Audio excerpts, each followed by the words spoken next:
the man called the Father of Europe, Charlemagne, truly a historical ruler of immense power, or a crafted symbol used to legitimize authority, because there are long periods in his life that simply were never recorded. And yet, within that fog of missing history, one event shook all of Europe. On Christmas Day in the year 800, Pope Leo III suddenly placed a crown on Charlemagne's head in the middle of St. Peter's Basilica. The act was unannounced, with no ceremonial preparation, and according to some sources, Charlemagne himself did not want to become Emperor of the Holy Roman Empire. A moment that reshaped Europe began with an almost unbelievable surprise. But what is even stranger are the semi-legendary tales surrounding him. Charlemagne was said to be nearly 2 meters tall, extraordinary for the Middle Ages. He was described as having the strength of 3 warriors, eating meals equal to several men, and possessing a memory so sharp he could recall the entire Bible. Were these descriptions exaggerations or truth? So the question remains, was Charlemagne truly a political genius who foresaw the future of Europe? Or was he a figure shaped and embellished by the church and medieval chroniclers? And why did his death open the door to centuries of chaos? If you want to uncover what is truth and what is legend, step forward and explore the entire life of Charlemagne across the shifting frontiers of early 8th century Europe, where the last remnants of Rome's administrative order had thinned into scattered memories, and where the pressure of migrating peoples reshaped entire regions with slow but relentless force. The Frankish lands stretched as an uneasy mosaic of authority, neither wholly barbarian nor truly classical, suspended in an in-between world that felt both ancient and newborn at once. And it was into this wide political twilight that the story of Charlemagne would eventually take root. Though for now, the landscape itself deserves careful attention, for without its turbulence, his later ascent would lose much of its meaning. The old imperial roads still cut across Gaul like faint scars, carrying not coherent armies, but merchants, monks, envoys, and sometimes raiding parties who followed those same stone paths to test the strength of frontier towns. And this restless traffic mirrored the instability of the era, in which boundaries of kingdoms were not walls, but soft edges shaped by negotiation, violence, and opportunity. To the south, the Umayyad presence in Hispania projected both threat and fascination, a reminder that the Mediterranean world had not vanished but simply shifted its centers of gravity. While to the east, the Saxon lands held firm in their independence, resisting Christianization and Frankish expansion with a stubbornness that would soon trouble multiple reigns. And above all, this hovered the lingering sense that Europe lacked a true integrating power. For although the Merovingian kings still sat upon nominal thrones, their rule had hollowed into ceremony, leaving real authority to palace mayors who commanded armies, arranged diplomacy, and brokered alliances as if they were sovereigns in all but name. This void in effective kingship allowed competing magnates to rise and fall in rapid cycles, each gaining and losing territories with the unpredictable rhythm of personal loyalties, and the Frankish aristocracy adapted to this fluidity with uneasy pragmatism, choosing whichever leader could guarantee peace, plunder, or protection in a given moment. Villages, abbeys, and fortified estates lived in the tension between local autonomy and distant overlordship, sometimes ignoring the latter entirely when political storms flared. And this decentralization produced a population accustomed to instability, yet hungry for a figure capable of pulling disparate peoples into a coherent vision.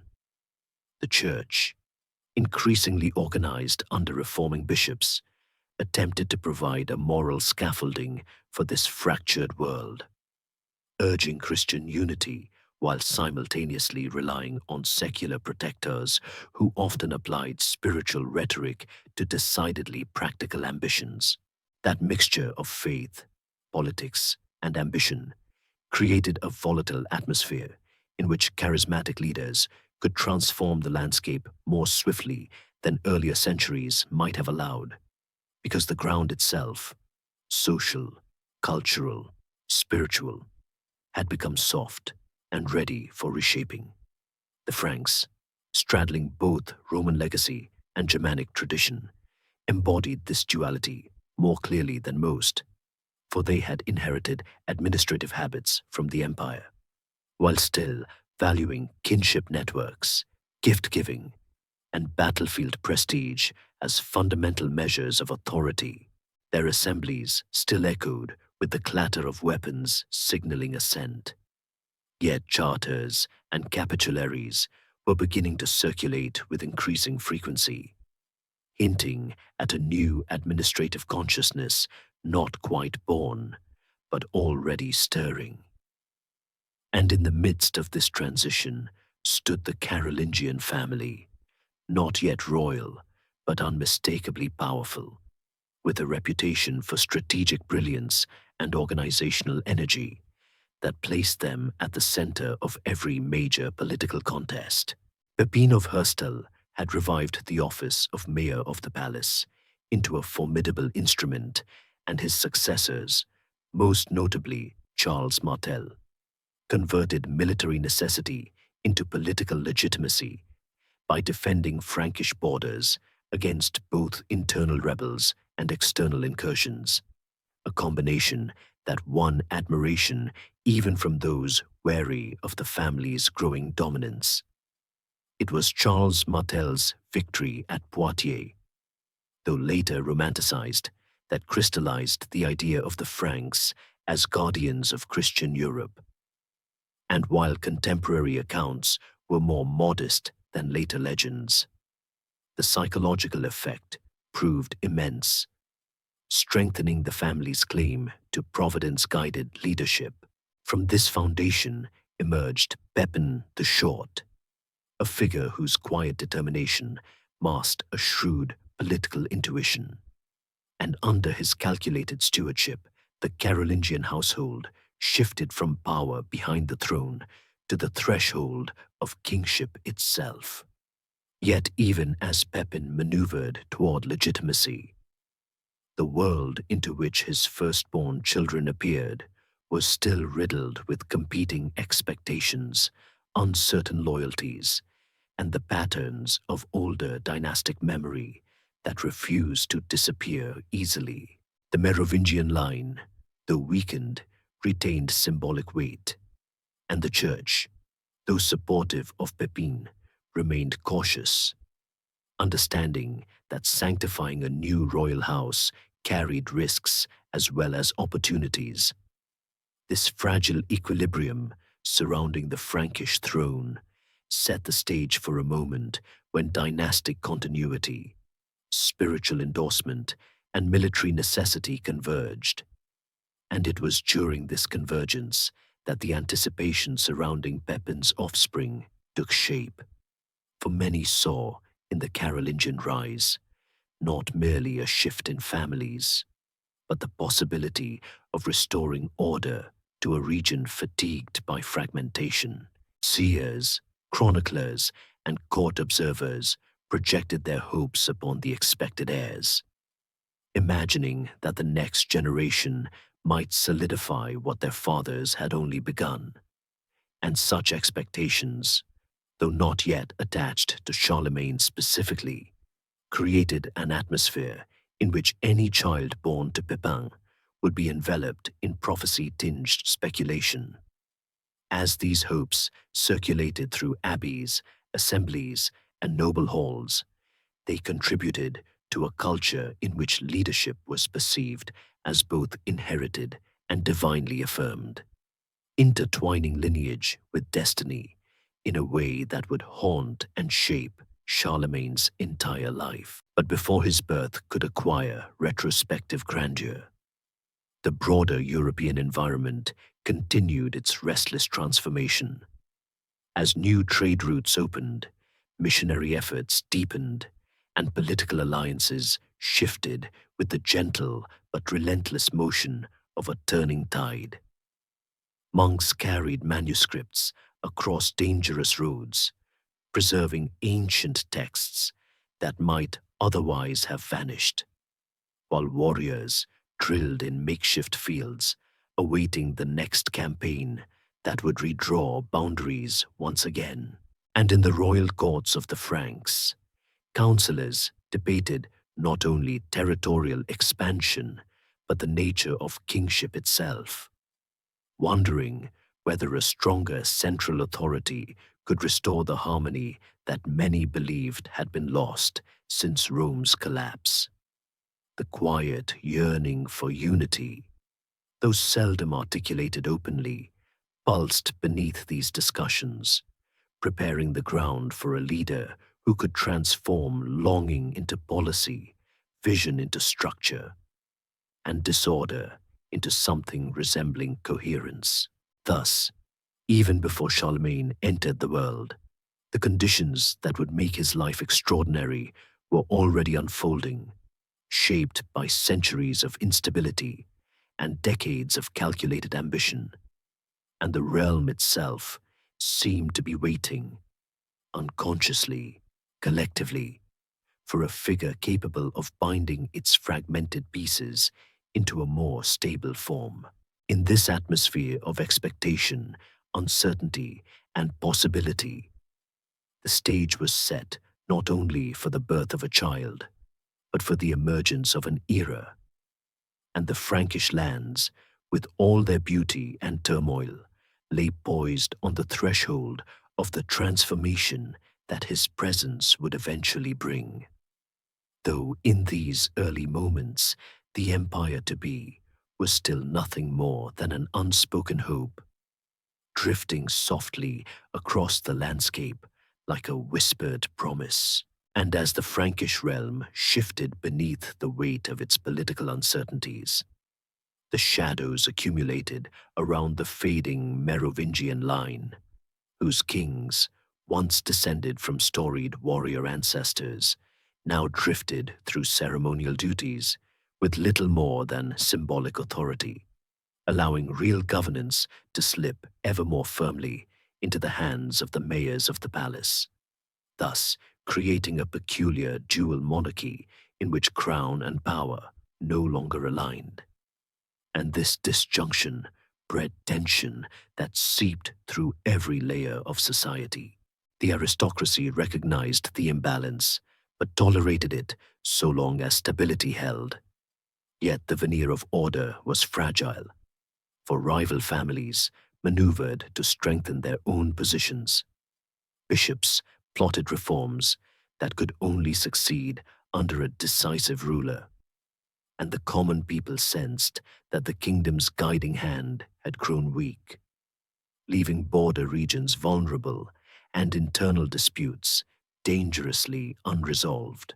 Pepin the Short, who inherited the political machinery refined by Charles Martel, understood that a realm could not be governed indefinitely by a figurehead king, especially when surrounded by ambitious nobles, restive frontiers, and a church increasingly positioned as an arbiter of legitimacy. And thus, he moved with deliberate caution, balancing respect for tradition with the undeniable necessity of change. The Merovingian monarch, Childeric III, remained as the last nominal king, his presence more a relic than a force, occupying the throne like an echo of earlier centuries rather than a ruler capable of shaping policy. And the contrast between his ceremonial passivity and Pepin's energetic administration made the duality too stark to ignore. Courtiers, accustomed to the separation of title and authority, nevertheless felt the growing discomfort of serving a monarch who could not command armies or negotiate alliances. For these responsibilities had long since migrated to Pepin, who wielded them with the assurance of a man destined to reshape the fabric of Frankish rule. As the palace mayors consolidated military and financial control, the idea of a new, legitimate sovereignty whispered through monastic corridors, noble estates, and episcopal gatherings, first cautiously, then with greater confidence, as if the society itself were preparing its collective conscience for the possibility of dynastic replacement. And in this climate, every gesture, every treaty, every display of martial skill was interpreted through the question not of whether the Carolingians would take the throne, but when, and under what auspices. Pepin, far from impulsive, recognized that kingship required more than power. It required consecration, a seal of spiritual approval that would quiet doubts and drown opposition under the weight of divine sanction. And so he turned to the papacy, which at that time faced threats from Lombard expansion, and sought a protector capable of reversing its political misfortunes. This convergence of interests created one of the most consequential alliances in medieval Europe. For the Pope's moral authority paired seamlessly with Pepin's military strength, allowing each to reinforce the other's ambitions in a pattern of reciprocal legitimacy. When Pope Zachary pronounced that the true king was the man who held actual power rather than the one who merely wore the crown, he articulated the philosophical justification for Pepin's elevation, framing the Carolingian claim as both practical and morally sound, and this decision, so simple in wording, so immense in effect, set the stage for a ceremonial transformation unprecedented in Frankish history. The deposition of Childeric III, carried out with quiet finality, marked the end of the Merovingian age, and though he was sent peacefully to a monastery, the symbolic weight of his removal resonated throughout the realm as a sign that the old world had truly ended. When Pepin was anointed king by the Frankish bishops, the act did more than place a crown upon his head. It infused his rule with sacred weight, projecting an image of authority both earthly and heavenly. And this ritual, repeated later with papal participation, established the idea that the Carolingian dynasty would forever intertwine monarchy with divine favor. This merging of spiritual and political elevation created an atmosphere charged with expectation, for the anointing implicitly blessed not only Pepin, but also his lineage, and many in the court looked toward his sons, still young, still unnamed in the chronicles with any particular distinction, with a sense of latent destiny. Observers began to speak of the royal household in tones that combined reverence and curiosity, wondering whether Pepin's children would simply inherit a strengthened kingdom, or whether they might lead the Franks into a new imperial age reminiscent of Rome, whose ghost still lingered in the symbols and ambitions of European rulers. And as ambassadors from distant lands arrived to acknowledge Pepin's kingship, bringing gifts, treaties, and sometimes pleas for alliance, the realm felt itself expanding imaginatively, as though the Frankish kingdom had suddenly stepped onto a wider stage where its actions could influence not just neighbors, but entire civilizations. This transformation radiated into the cultural and psychological spheres as well. For the people, accustomed to seeing kings as passive ornaments, now witnessed a monarch whose vigor matched the grand rhetoric of ecclesiastical blessing. And this alignment between power and legitimacy nurtured a newfound confidence within the realm. Monasteries recorded the events with a sense of momentous solemnity, invoking scriptural imagery to frame Pepin's ascension as a divinely guided correction of disorder, while nobles calculated how best to present loyalty in a political climate that rewarded allegiance to the new order. The Frankish identity itself, once loosely defined by geography and kinship, now began to take on a sharper sense of unity, bound by the notion that the kingdom had entered a sacred covenant with its ruler, whose authority was not merely inherited but consecrated. And behind all of this, the expectations surrounding the royal children intensified, for it was widely believed that sons raised under such blessed circumstances would inevitably fulfill roles of extraordinary importance, perhaps even surpassing the achievements of their father. Yet the kingdom remained far from tranquil. The Saxons continued to harass border regions.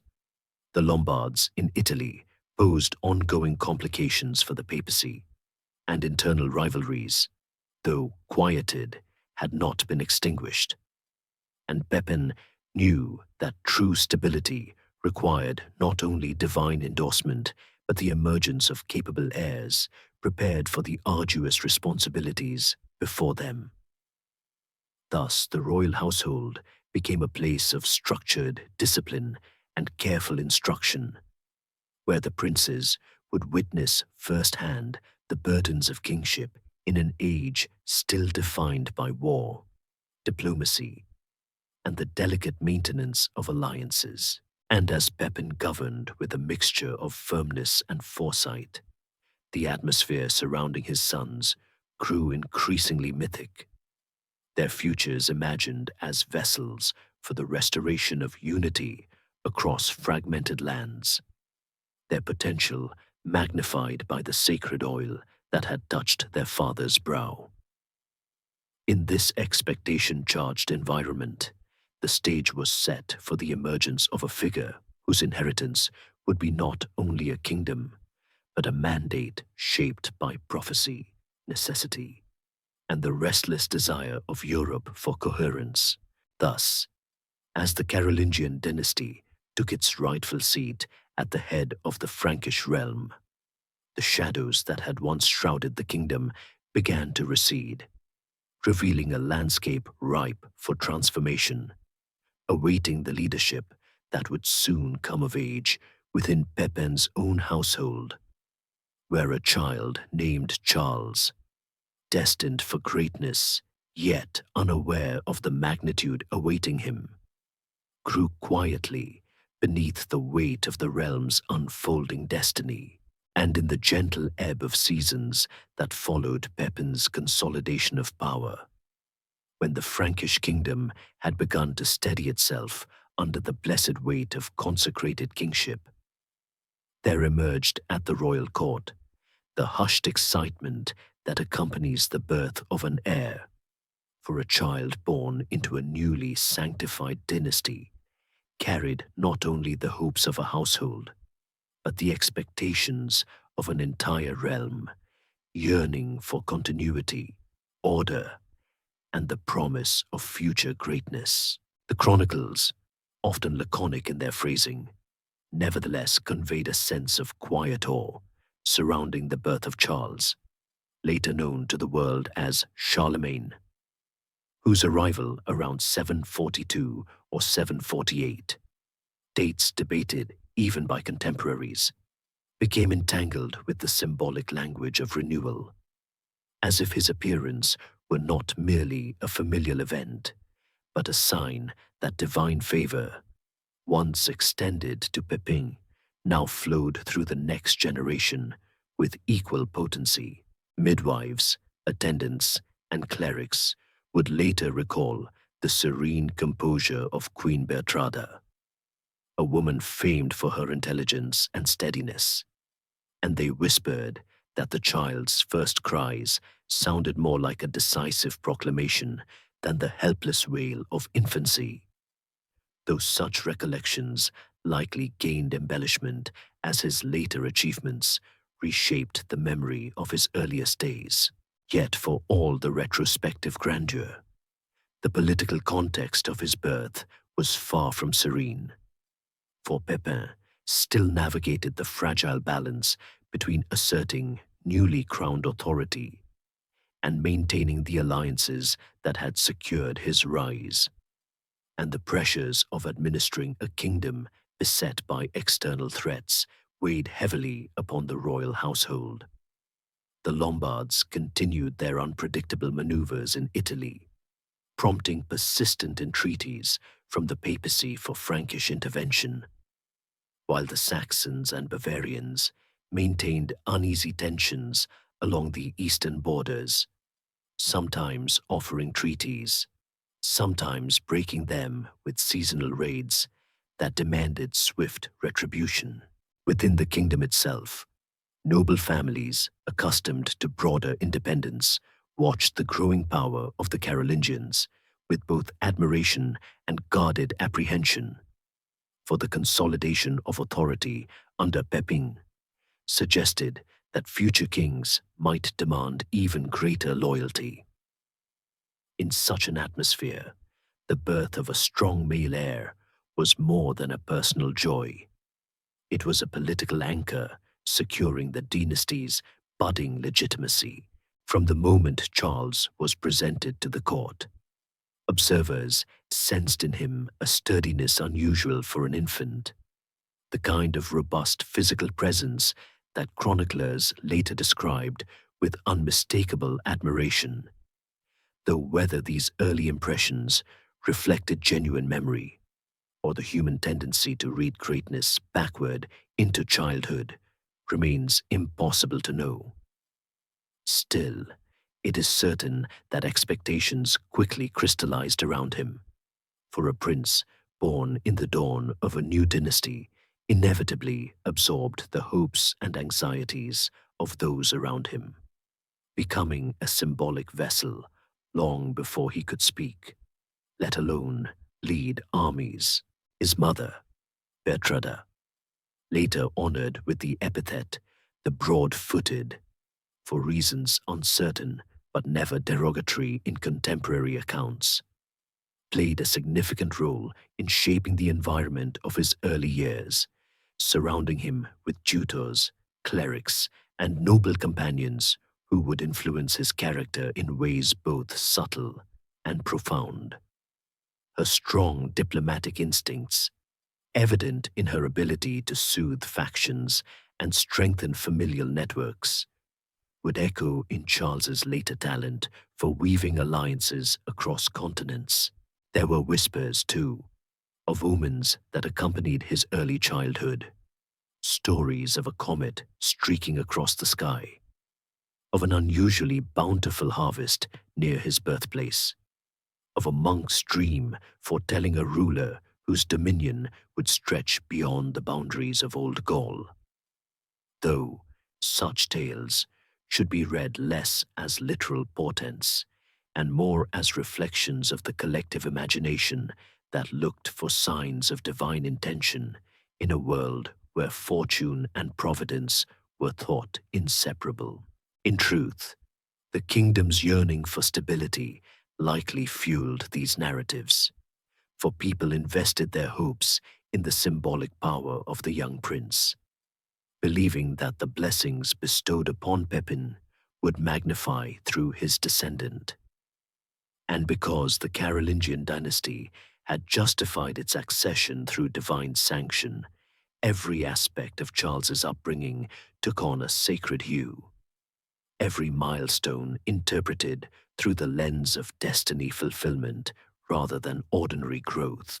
As the child developed, gaining strength and awareness, the atmosphere of the court increasingly revolved around preparing him and his brother Carloman for the future responsibilities they would inherit. Though at this early stage, the lessons remained gentle and observational. The sound of weapons drilling outside the palace walls, the prayers of monks echoing through chapel corridors, the murmured strategies exchanged among Pepin's advisors. All these auditory layers seeped into Charles's consciousness, forming the sensory tapestry of his early world. He would watch soldiers polish their helmets, fascinated by their disciplined movements, and he would listen to clerics debate passages of scripture, absorbing the cadence of argument long before grasping the substance of theology. Bertrada ensured that he was not raised in isolation, but in proximity to both the martial culture of his father's court and the spiritual governance increasingly shaping Frankish identity. And this blending of influences would later become one of the defining features of his adult leadership. His earliest memories, though inaccessible to historians, must have mingled awe and curiosity. The imposing figure of Pepin, broad-shouldered and measured in speech, the vibrant ceremonies marking royal festivals, the arrival of foreign envoys bearing exotic gifts, and the solemn presence of the bishops whose hands had consecrated the Carolingian claim to rule. These experiences, accumulating year by year, constructed a childhood environment where the boundaries between sacred responsibility and worldly authority were indistinguishable, and where the young prince learned instinctively that leadership was not a possession but a burden, one whose weight he would eventually learn to carry with remarkable endurance. Meanwhile, the realm outside the palace continued to shift, creating conditions that would shape Charles's destiny long before he had any involvement in governance. Pepin's campaigns against the Saxons, Aquitanians, and Bavarians carved new expectations into the Frankish psyche, that kings must be warriors, that they must protect the church, and that they must expand order into regions perceived as chaotic or pagan. These ideals, forged in the crucible of Pepin's reign, became the ideological inheritance Charles absorbed simply by growing up in an era where Christianity and statecraft increasingly overlapped. When chroniclers later described his extraordinary energy and his sense of mission, they were observing not only an innate temperament, but also the imprint of a childhood spent watching a father who believed that royal authority required action, reform, and vigilance. And so the early years of Charles's life unfolded against a backdrop of political transition, religious awakening, and ever-deepening dynastic ambition, each of which contributed to the mythic aura that gradually surrounded him. He was not yet the architect of empires or the unifier of Europe, but the foundations of his character, discipline, curiosity, physical vigor, and an instinctive attunement to the responsibilities of rulership were quietly taking shape, nurtured by the expectations of a realm that had placed its hopes upon his small but steadily growing shoulders. The child who slept under the watchful eyes of guards and clerics would one day command armies, negotiate with popes, and reshape laws.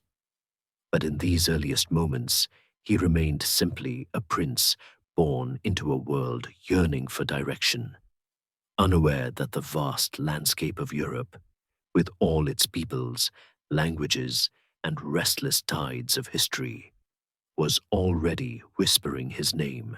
And with the gentle passing of Charles's earliest years, when the kingdom's attention, though often fixed upon the campaigns and counsels of Pepin, still found quiet moments to observe the growing prince's form and demeanor, There emerged a deliberate design in the shaping of his young mind, a methodical blend of martial instruction, spiritual discipline, and the practical education deemed essential for a child destined to inherit not merely a throne, but a realm in need of constant vigilance. Frankish childhoods, even for those of noble lineage, were not swaddled in softness. They carried expectations of physical resilience and readiness for hardship. And Charles, with his naturally robust frame and restless energy, embraced these expectations willingly, often to the mild exasperation of attendants who struggled to keep pace with him as he tested his strength in mock contests with other boys of the court. Pepin watched these displays with a reserved but unmistakable pride, sensing in his eldest son the same iron that had permeated the Carolingian line through generations of military leadership. Yet he also understood that untempered vigor was insufficient for rulership. Thus began the formal structure of Charles's education, a holistic system shaped by the intersecting influences of his father's martial philosophy and his mother's devotion to learning and diplomacy. Tutors trained him first in the basics of reading Latin, never his strongest skill, but one he approached with earnest determination, so that he might comprehend the liturgy, understand the treatise placed before him, and eventually correspond with ecclesiastical authorities whose partnership would define Frankish governance. Clerics guided him through scripture, teaching not only the words, but the moral architecture beneath them, emphasizing kingship as service, justice as divine obligation, and warfare as a burden carried only for the preservation of order. These early lessons seeped into him gradually, often through the soothing cadence of illuminated manuscripts read aloud, creating a gentle counterbalance to the harsher instruction he received from military tutors, who introduced him to the handling of weapons, the care of horses, and the basic maneuvers of battlefield formation. He learned to ride not merely as pastime, but as second nature, mastering the art of maintaining balance at full gallop, wielding a spear with accuracy even as the terrain shifted beneath him, and reading the behavior of his mount as though it were an extension of his own body. The Frankish cavalry tradition, though still evolving, held great prestige, and Pepin ensured that Charles trained with seasoned warriors who taught him how to discern the subtleties of battlefield morale, how to anticipate an opponent's strategy from the slightest movement of troops, and how to maintain the discipline that separated a victorious charge from a fatal one.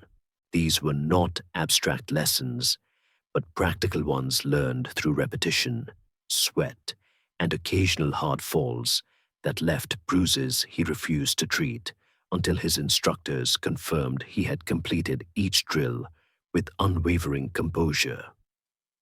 At the same time, Charles absorbed lessons in governance by observing the rhythms of court administration, audiences with envoys, disputes among nobles seeking judgment, councils of bishops debating doctrinal and territorial matters.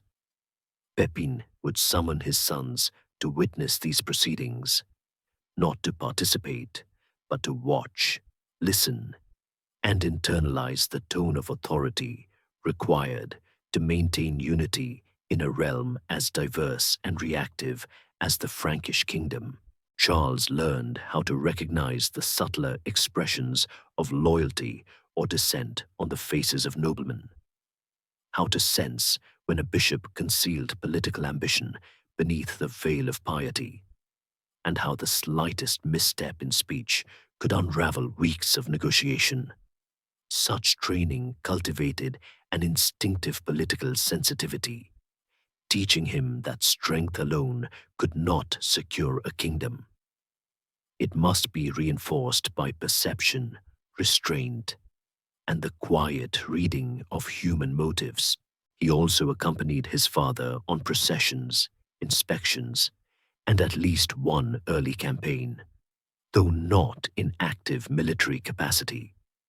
Instead, he observed the logistical complexity of moving an army, the importance of maintaining supply lines, and the necessity of balancing severity with mercy when dealing with rebellious provinces. These experiences imprinted upon him a foundational understanding of statecraft that would later enable him to govern an empire whose borders stretched far beyond what Pepin could have imagined. For Charles, these journeys were both educational and deeply formative, awakening in him a fascination with the vastness of the lands under Frankish influence and the diversity of peoples whose customs, languages, and allegiances varied widely, yet all intersected under the shadow of Frankish authority.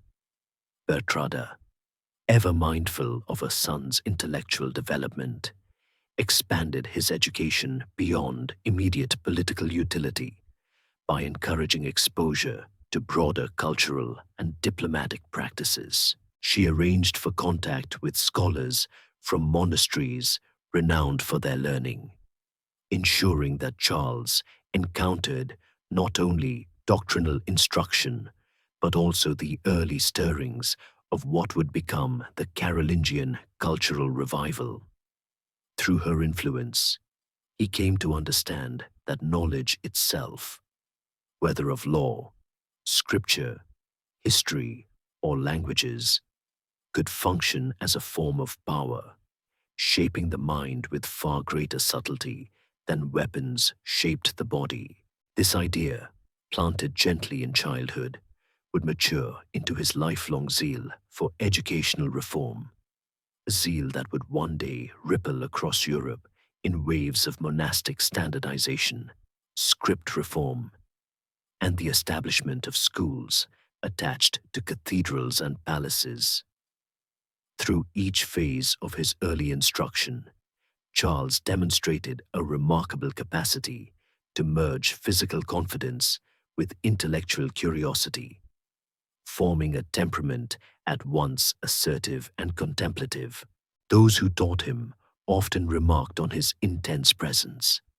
He listened not passively, but with a quiet, attentive focus that gave the impression he was not merely absorbing information, but analyzing it, testing its structure, imagining its application in the broader tapestry of life. This trait, so subtle in youth, would later define his approach to military strategy, where he preferred not only bold action, but meticulous preparation, and his approach to governance, where reforms unfolded not as impulsive decrees, but as carefully considered initiatives shaped by long observation. Meanwhile, his relationship with his younger brother Carloman added another layer to his developmental environment, for the two were raised closely together, sharing tutors, instructors, and much of their daily routine. While their temperaments diverged, Charles more commanding, Carloman more introspective, their bond shaped Charles's understanding of partnership, rivalry, and the complexities of shared authority.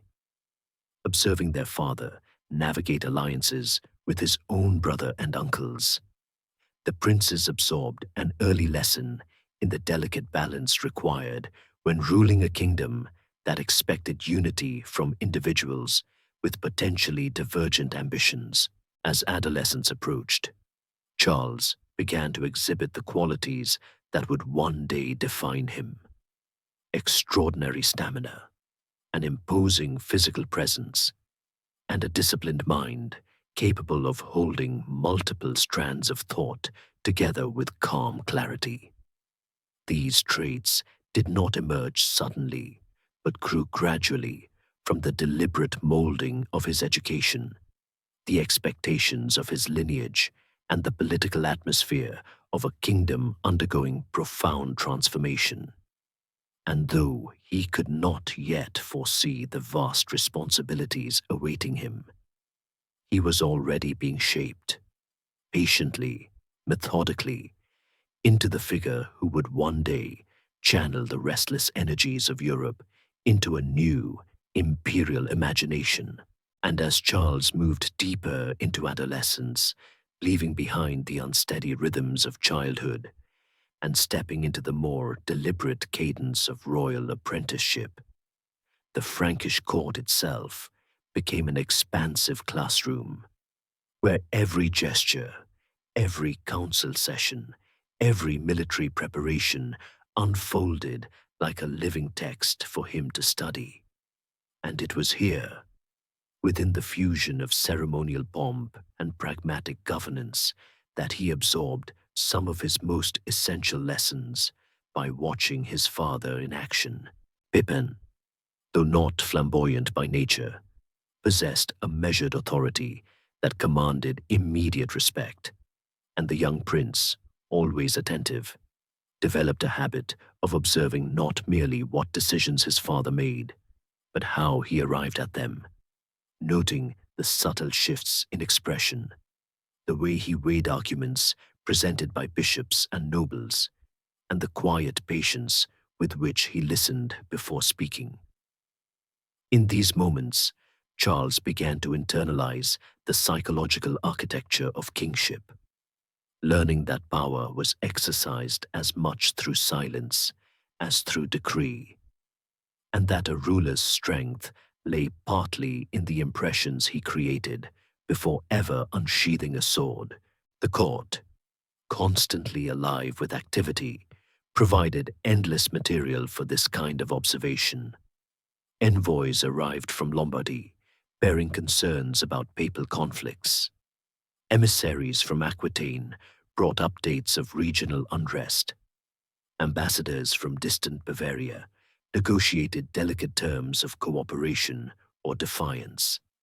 And each encounter revealed to Charles a slightly different facet of political diplomacy.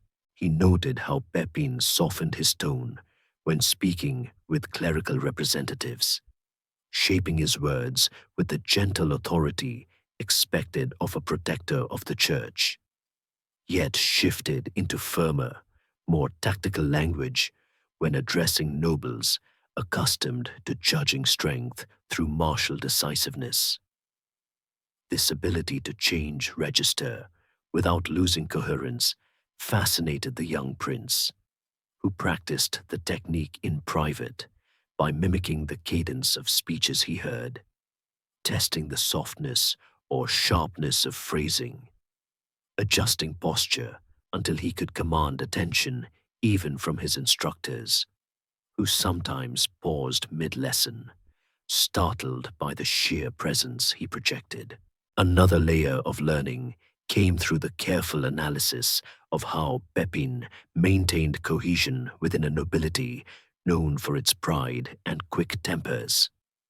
Charles watched as his father navigated tensions between powerful regional leaders, granting lands strategically, offering oaths of protection, and occasionally isolating a noble whose influence threatened the equilibrium of the kingdom.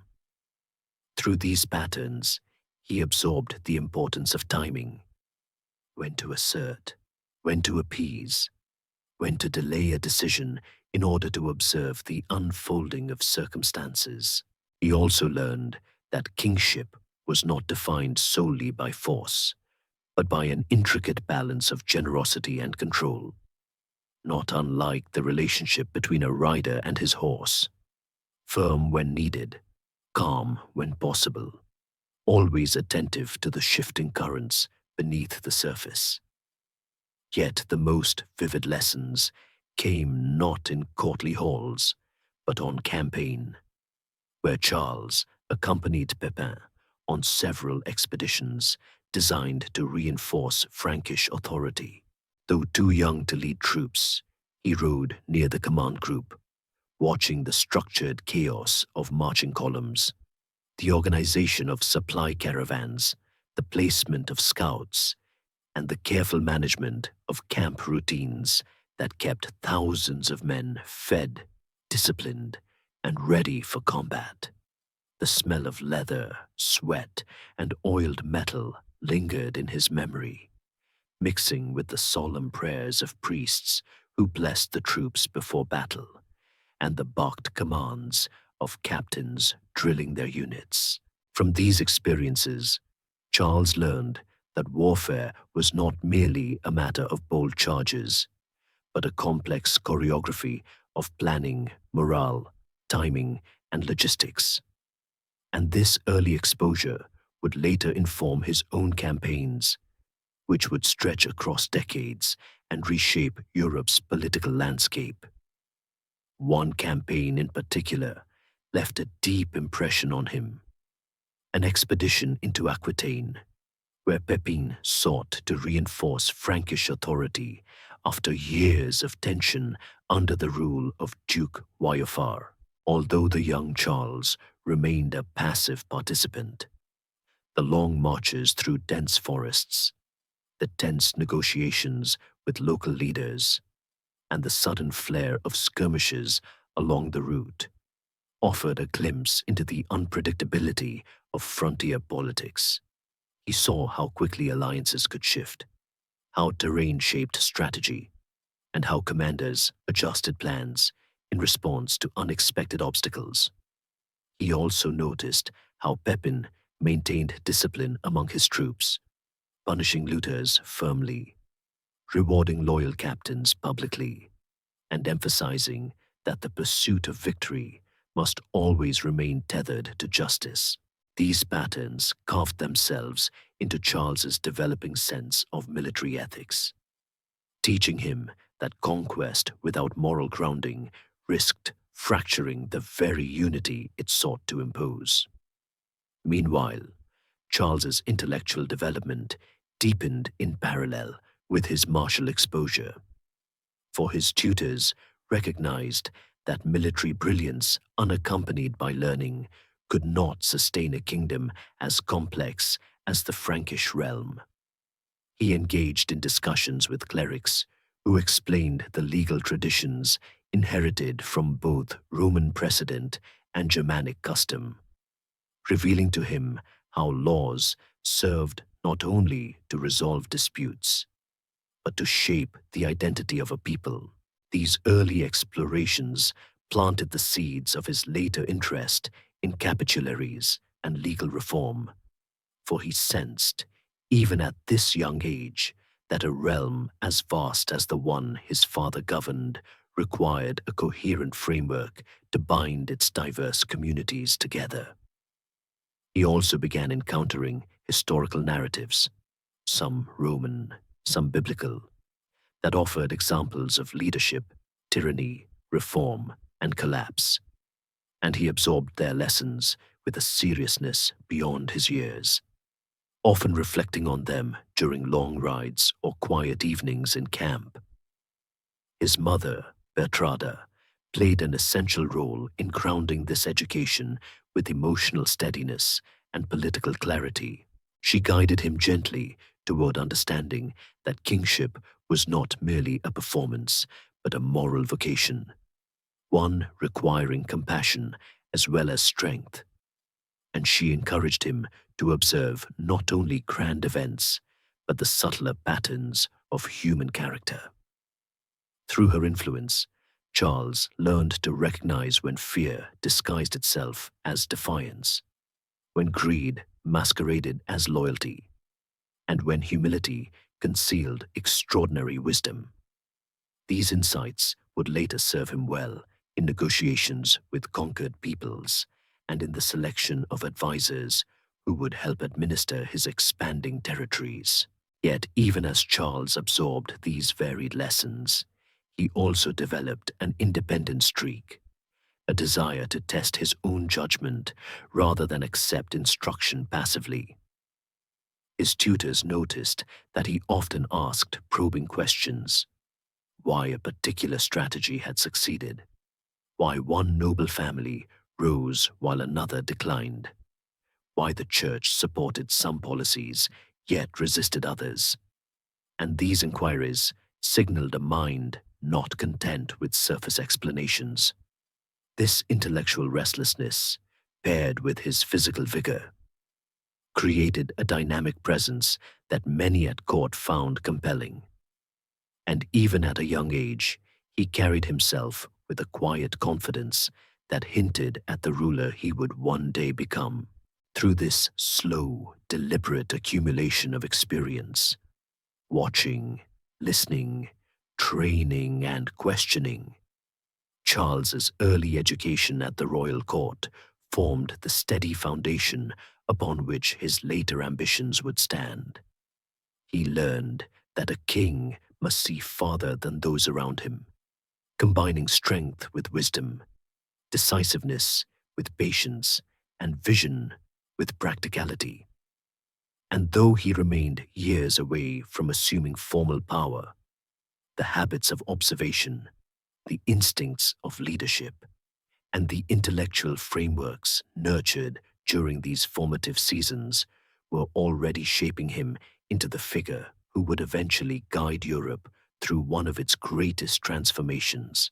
And as Charles approached the threshold of early manhood, strengthened by years of disciplined training and sharpened by long observation of his father's governance, the moment inevitably arrived when instruction gave way to action, for no prince, however promising, could claim a future in the Frankish world without proving himself in the raw crucible of conflict, where borders were written not in ink but in the movements of armies.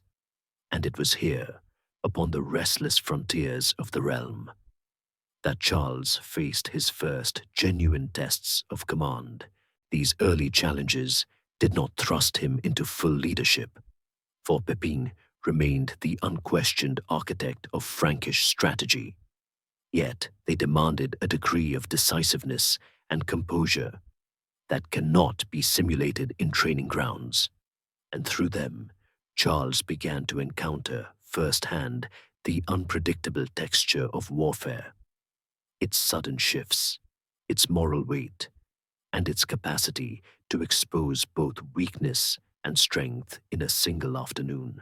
The regions requiring the most immediate attention were those long accustomed to resisting Frankish oversight, areas where tribute wavered, where loyalties oscillated between local chieftains and distant kings, and where slight provocations could escalate into broader rebellions. In one such instance, a disturbance arose along the borders of Aquitaine. Not a full-scale revolt, but a series of skirmishes and tax refusals led by minor nobles who believed the transition of power between Pepin's generation and his sons offered a window of opportunity for greater autonomy. Pepin responded by mobilizing a modest force, sufficient to restore order, but small enough to avoid the impression of overreaction. And he appointed Charles, not yet 20, to accompany a contingent tasked with reinforcing the authority of Frankish envoys negotiating terms of compliance. It was during this expedition that Charles first experienced the tension between diplomacy and force, the delicate dance in which a show of strength must be balanced with gestures of reassurance. And through this experience, he learned how easily a local dispute could widen into something far more dangerous if handled without tempering resolve with caution. The mission required Charles to mediate between Frankish officials and Aquitanian lords, many of whom resented northern interference and approached negotiations with thinly veiled hostility. While Pepin's envoys led the formal discussions, Charles attended as observer and support, positioned to demonstrate that the royal household itself monitored the situation closely. This presence alone altered the tone of the proceedings, for the nobles recognized in Charles not merely a youth of privileged inheritance, but a figure who would one day influence the destiny of their lands. They watched him carefully, the steadiness of his posture, the respectful gravity in his voice when he spoke, and the quiet patience with which he listened even when confronted with veiled insults. His calm demeanor disarmed some, unsettled others, and impressed most, signaling that the Carolingian legacy would not weaken with generational transition. Yet diplomacy could not resolve every matter. A faction of Aquitanian warriors, emboldened by rumors that Pepin was preoccupied with affairs elsewhere, launched a raid against Frankish tax collectors, prompting the necessity of a punitive response. Charles, though still not in full command, was entrusted with leading a detachment of troops in a controlled demonstration of force intended not to devastate but to correct. The operation required precise judgment. Too much aggression would provoke broader rebellion.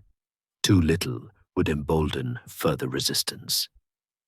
Charles approached the task with a seriousness that surprised even his seasoned captains, studying maps, listening to scouts, and planning movements not solely for tactical effect, but for the psychological message they would convey. The raid was countered swiftly and without excessive bloodshed. The ringleaders seized and discipline restored across the region. Those present noted that Charles displayed both firmness and restraint, qualities rare in young commanders eager for glory. This early exercise in balanced authority taught him an essential lesson, that not all victories were measured by enemy casualties or captured towns.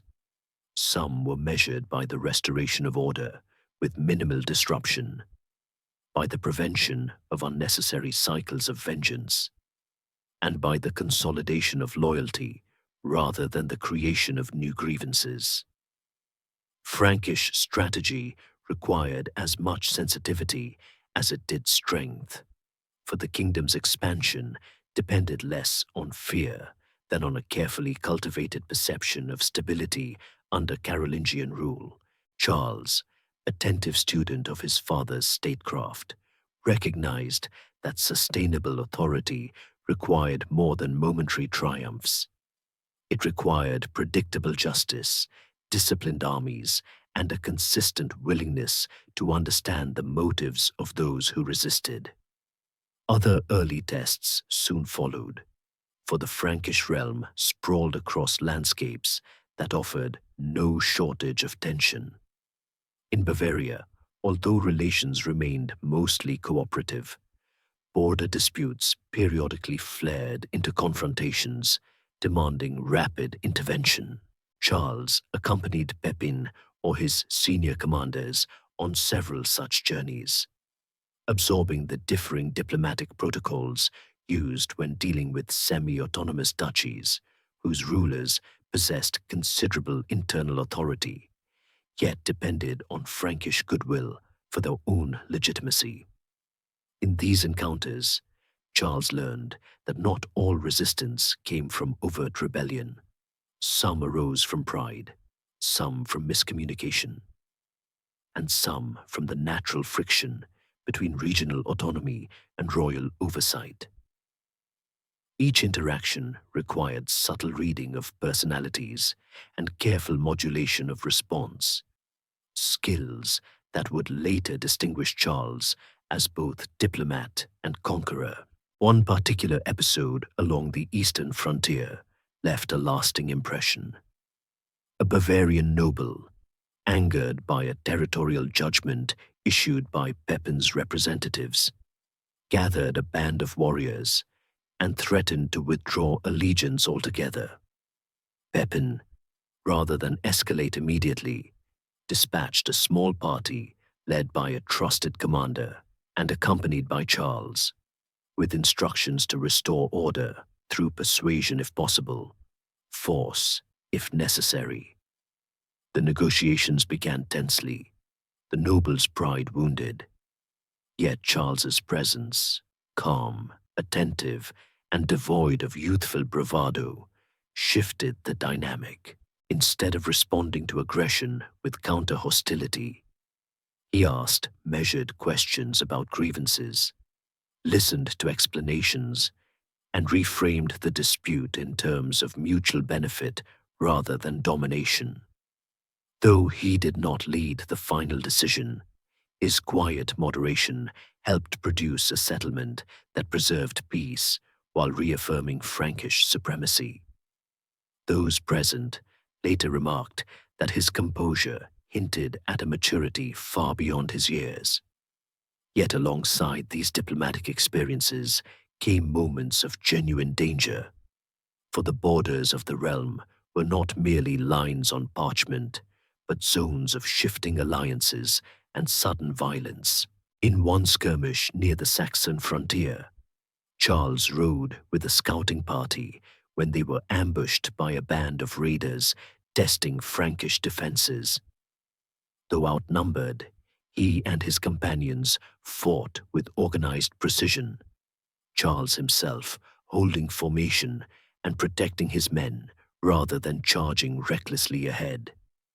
His measured conduct earned him admiration from the soldiers, who began to see in him not merely a royal youth, but a commander capable of earning loyalty through shared risk and disciplined courage.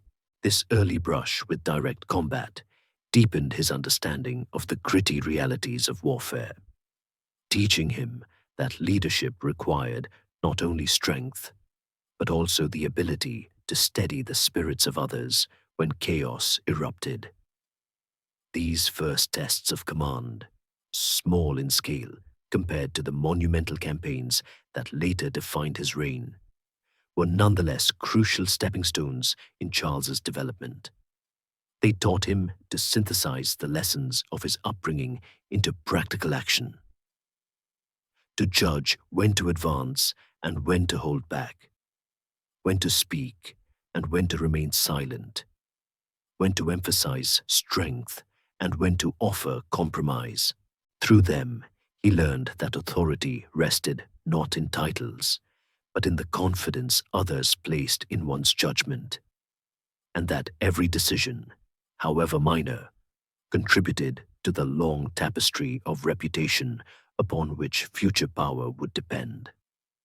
Thus, through these early encounters with conflict, negotiation, and disciplined leadership, Charles began to emerge not as a child of promise, but as a figure of demonstrated ability, and the nobles who observed him slowly revised their perceptions, recognizing that he was not merely Pepin's heir, but an aspiring architect of the kingdom's future stability. The realm, though unaware of the full magnitude of the transformation approaching, began to sense that a formidable presence was taking shape, one forged not merely in birthright, but in the quiet mastery of early responsibilities that would soon expand into a destiny far greater than anyone could yet imagine. And as Pepin's reign advanced into its later years, carrying with it the weight of hard-won stability and the quiet strains of unresolved tensions, the Frankish kingdom found itself drawn into a moment of profound vulnerability. For the question of succession, always delicate, always a crucible where family affection and political reality collided, now pressed forward with the steady inevitability of time. And it was within this atmosphere of both hope and apprehension that Charles confronted the first great internal fissure of his life, the partition of the realm between himself and his brother Carloman. Succession among the Franks traditionally followed the practice of division, not primogeniture, and while such partitions attempted to honor the rights of multiple heirs, they also risked fracturing the unity that Pepin had spent decades consolidating. Thus, when the king began preparing the political architecture that would define the future leadership of the Frankish realm. His decisions radiated implications far beyond the palace walls, stirring unease among nobles accustomed to reading every shift in royal planning as potential opportunity or potential danger. Pepin's intention was clear enough: to secure continuity by granting each son authority over a portion of the kingdom, thereby preventing disputes rooted in perceived favoritism. Yet, even before the final arrangements were made, murmurs circulated among courtiers and bishops alike, for it was widely recognized that Charles and Carloman, though bound by blood, shared tutelage, and parallel training, possessed temperaments that diverged sharply.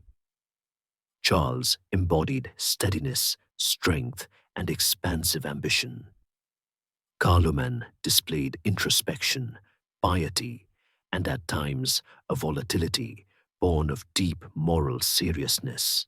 These differences, once complementary in their youth, now cast long shadows over the future.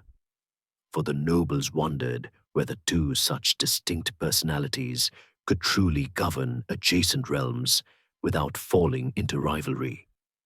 Some whispered that Charles, with his confident authority, seemed the natural heir to unilateral rule.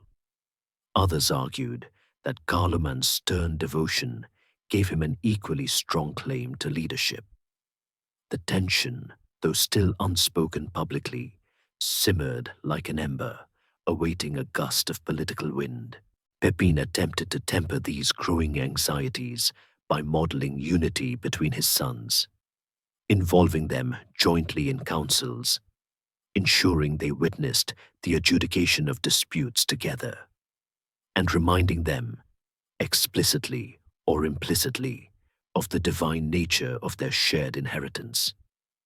Yet the king could not control the subtle shifts in mood that flitted across the court. The way nobles aligned themselves quietly with one prince or the other in hope of future favor. The way clerics debated which temperament might better serve the church's interests. Or the way regional leaders speculated about which heir would prove more predictable in their dealings. Charles, intuitive by nature, sensed these undercurrents even if he did not yet fully grasp their long-term consequences. He recognized that supporters gravitated toward him more readily, drawn by his calm authority and by the impression, however premature, that he possessed the makings of a unifying king. Carloman, equally perceptive but more inwardly troubled, felt the weight of comparison more acutely, and though he outwardly maintained fraternal loyalty, a quiet tension settled between them, like the faint pressure in the air before a storm. The division itself was formalized through ceremonies and documents crafted to project harmony. Charles received the outer regions of the kingdom, including Neustria, and what would later become the heartland of his power. Carloman inherited portions of Burgundy, Provence, and territories extending toward Alemannia. The arrangement attempted fairness, yet the geography itself favored Charles in terms of political influence and economic strength. Still, neither brother publicly contested Pepin's decision, for the Carolingian ideology emphasized obedience to divinely sanctioned order. And Pepin remained a living anchor, whose authority subdued any impulse toward open rivalry. Yet the seeds of future conflict were planted, not through overt hostility, but through the quiet recognition that their kingdoms existed in parallel rather than in harmony. Their powers equalized in title, but not in temperament. As if history wished to test the brothers immediately, internal unrest surfaced in Alemannia shortly after the division, demanding decisive action. Carloman, obliged to respond, struggled with the dual burden of asserting his new independence while proving himself capable of settling the conflict without relying on Charles's support. His efforts were earnest, even commendable, yet marked by hesitation, for he had inherited a region accustomed to resisting Frankish control, and his authority had not yet solidified. Charles, observing from his own territories, felt the stirrings of responsibility and perhaps an instinct to intervene, but he held back in deference to the new political boundaries, sensing that premature interference would undermine his brother's legitimacy. Still, he watched carefully, learning from Carloman's difficulties, absorbing lessons about the vulnerabilities that emerged when a realm became fragmented, and realizing more keenly than ever the strategic value of centralized authority. The realm felt these tensions acutely, for nobles accustomed to a unified Frankish leadership now found themselves adjusting to a reality in which decisions affecting the kingdom were made by two rulers whose cooperation, though publicly professed, was tenuous. Border regions worried about inconsistent policy. Bishops fretted over doctrinal unity, and military commanders, uncertain to which prince they owed primary loyalty, maneuvered cautiously to avoid missteps that could prove fatal when the winds of power shifted. Even foreign observers sensed the fragility of the arrangement, especially the Lombards and Bavarians, who speculated that a divided Carolingian house might offer opportunities for alliance or exploitation depending on how the brothers navigated their shared inheritance. Pepin, aware of the volatile landscape he was leaving behind, attempted to reinforce peace through frequent joint appearances with his sons, reminding the realm through ceremony and ritual that the Carolingian household remained united under a single divine mission. Yet no amount of ceremonial unity could obscure the truth that death approached, and with it, the end of the paternal force that had kept rivalry contained. In the final months of his life, Pepin moved between his sons with a quiet urgency, offering counsel, urging cooperation, and shaping what wisdom he could into their minds before the throne passed irrevocably to them. Charles listened with steady attention, Carloman with troubled intensity. Each absorbed the gravity of the moment in his own way, yet the difference in their responses revealed the divergence already widening between them. When Pepin died in 768, the realm entered a period of hushed uncertainty. The ceremonies confirming Charles and Carloman as joint kings proceeded with the solemnity expected of a consecrated dynasty, and the nobles swore their oaths dutifully. Yet beneath the ritual, a pervasive tension lingered, for the unity projected in public did not fully extend into the private strategies taking shape among the aristocracy. Some regions immediately favored Charles, valuing his steadiness and the strategic advantage of his territories. Others aligned with Carloman, either out of loyalty or preference for a ruler whose caution felt more predictable. The brothers met to discuss joint policies, their voices calm, yet edged with the awareness that neither could fully trust the other's ambitions, or the ambitions of those advising them. Thus, as Charles stepped into kingship not alone, but alongside a brother whose authority rivaled his own, he confronted the most complex challenge of his young political life: the necessity of asserting legitimacy without fracturing the delicate balance of dual monarchy. The early promise of unity now dimmed beneath the weight of divergent interests, and the realm itself seemed to hover in suspense, waiting to see whether cooperation or conflict would define the next chapter of Carolingian rule. And in this waiting, Charles felt the first stirrings of the destiny that would eventually propel him towards solitary kingship. Though neither he nor those around him could yet foresee the dramatic turns that would transform a divided realm into a stage for one of history's greatest consolidations of power. And with Pepin now gone, his absence settling over the Frankish kingdom like a long shadow cast at dusk, Charles found himself stepping into a role both familiar and newly perilous.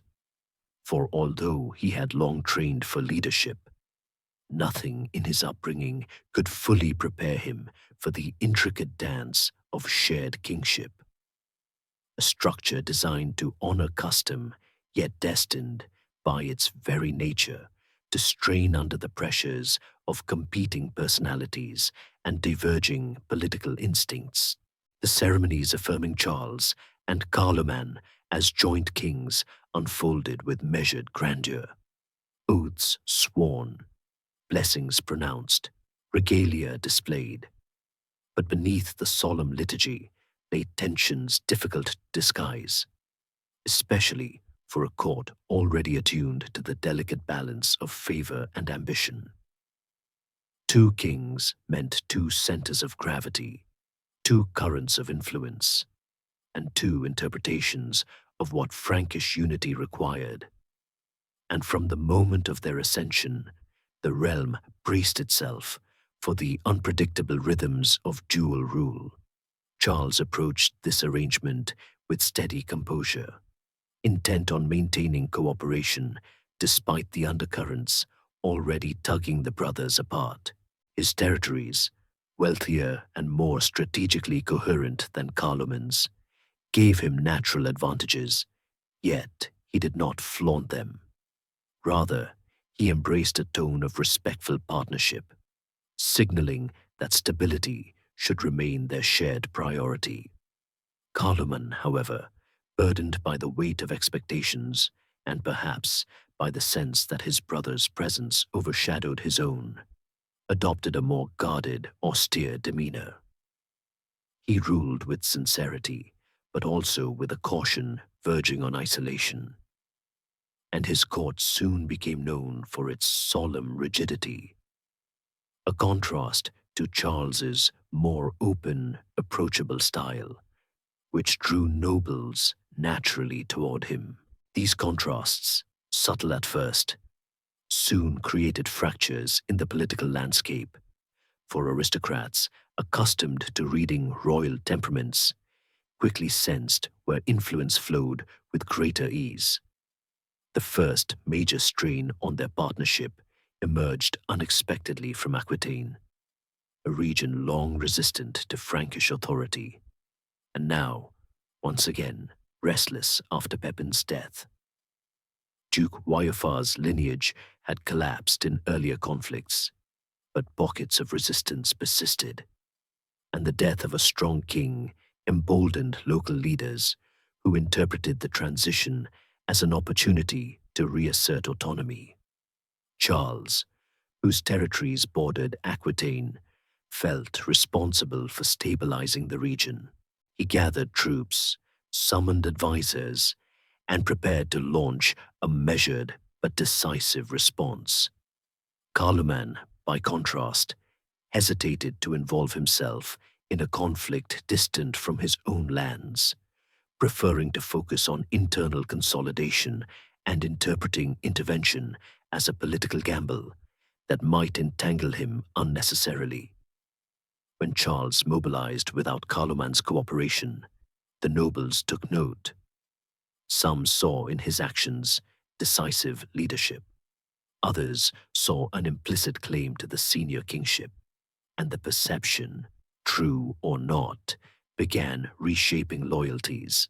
Carloman, deeply sensitive to any implication that Charles was assuming dominance, withdrew even further, refusing to send troops or envoys.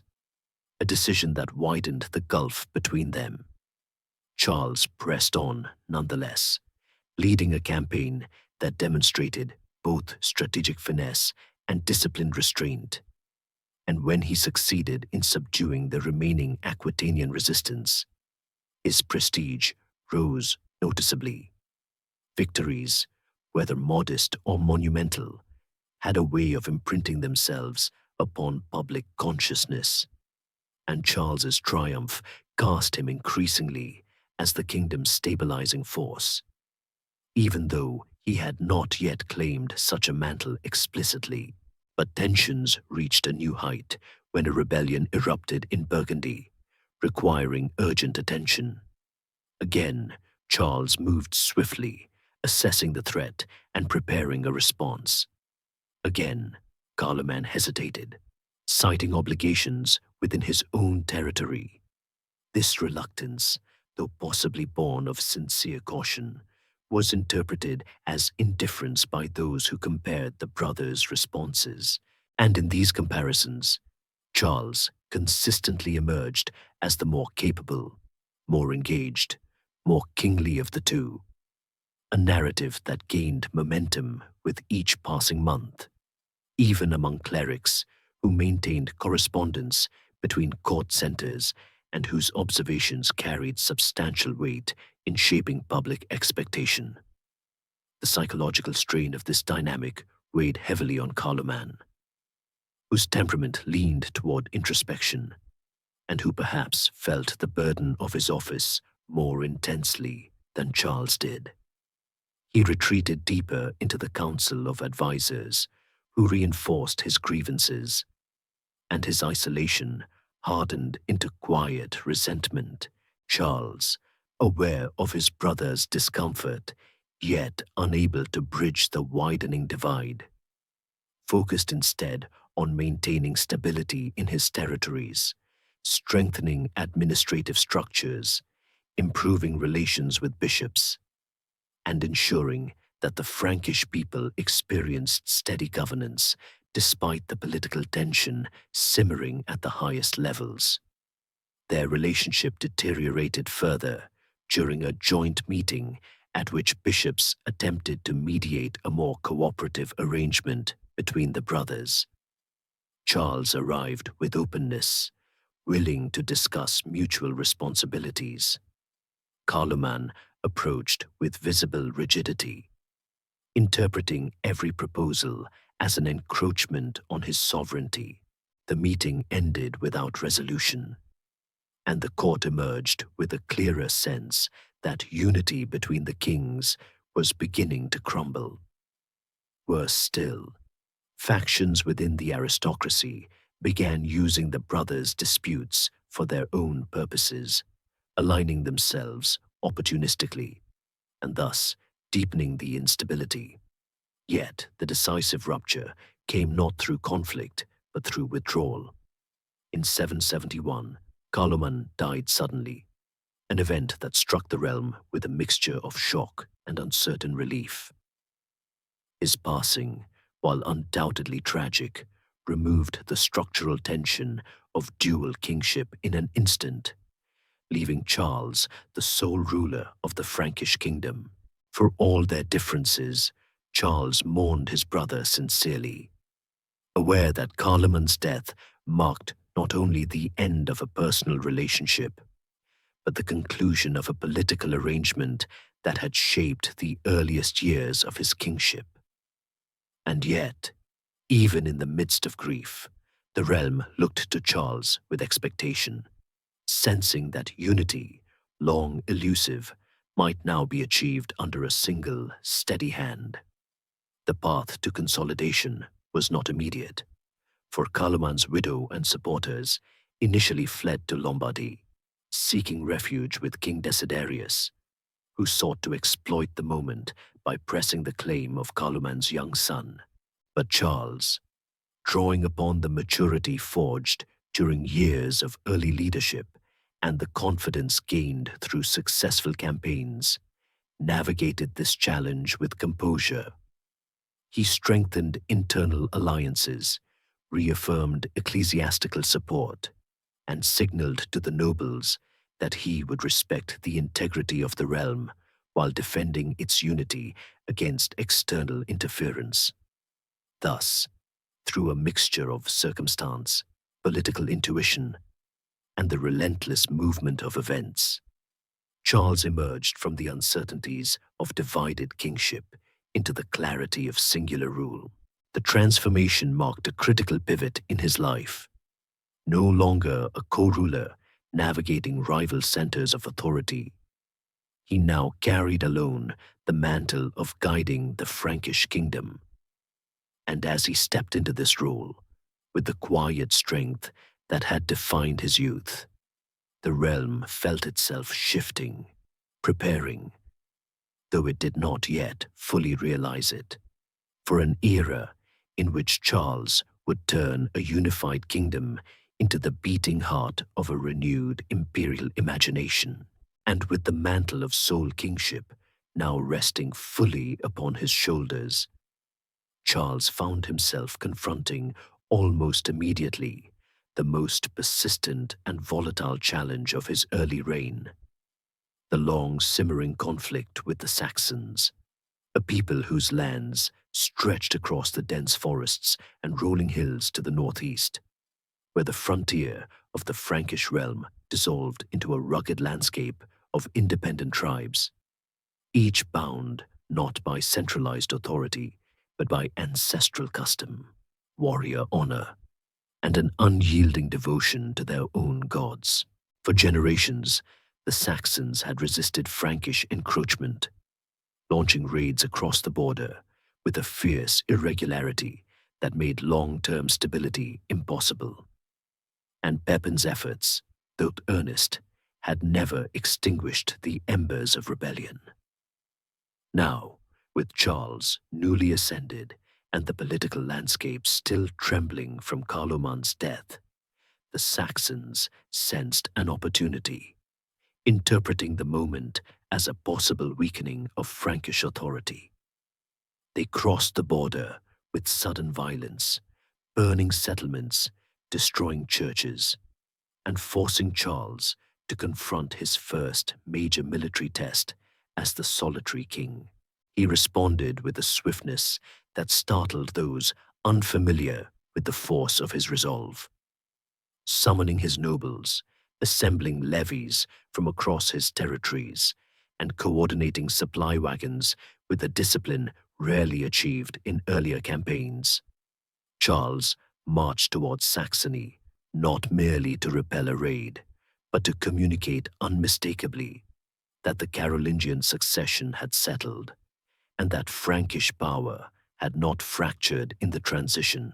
His movements revealed a strategic mindset already maturing beyond the lessons of his youth, for he recognized that the Saxon threat could not be suppressed through isolated punitive expeditions.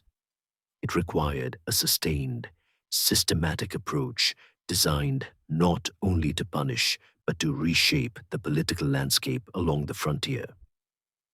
When the Frankish army advanced through the forested terrain, Charles ensured that his forces remained tightly organized, deploying scouts to monitor ambush points, dividing cavalry to flank vulnerable routes, and steadily pressing forward until the enemy's momentum fractured.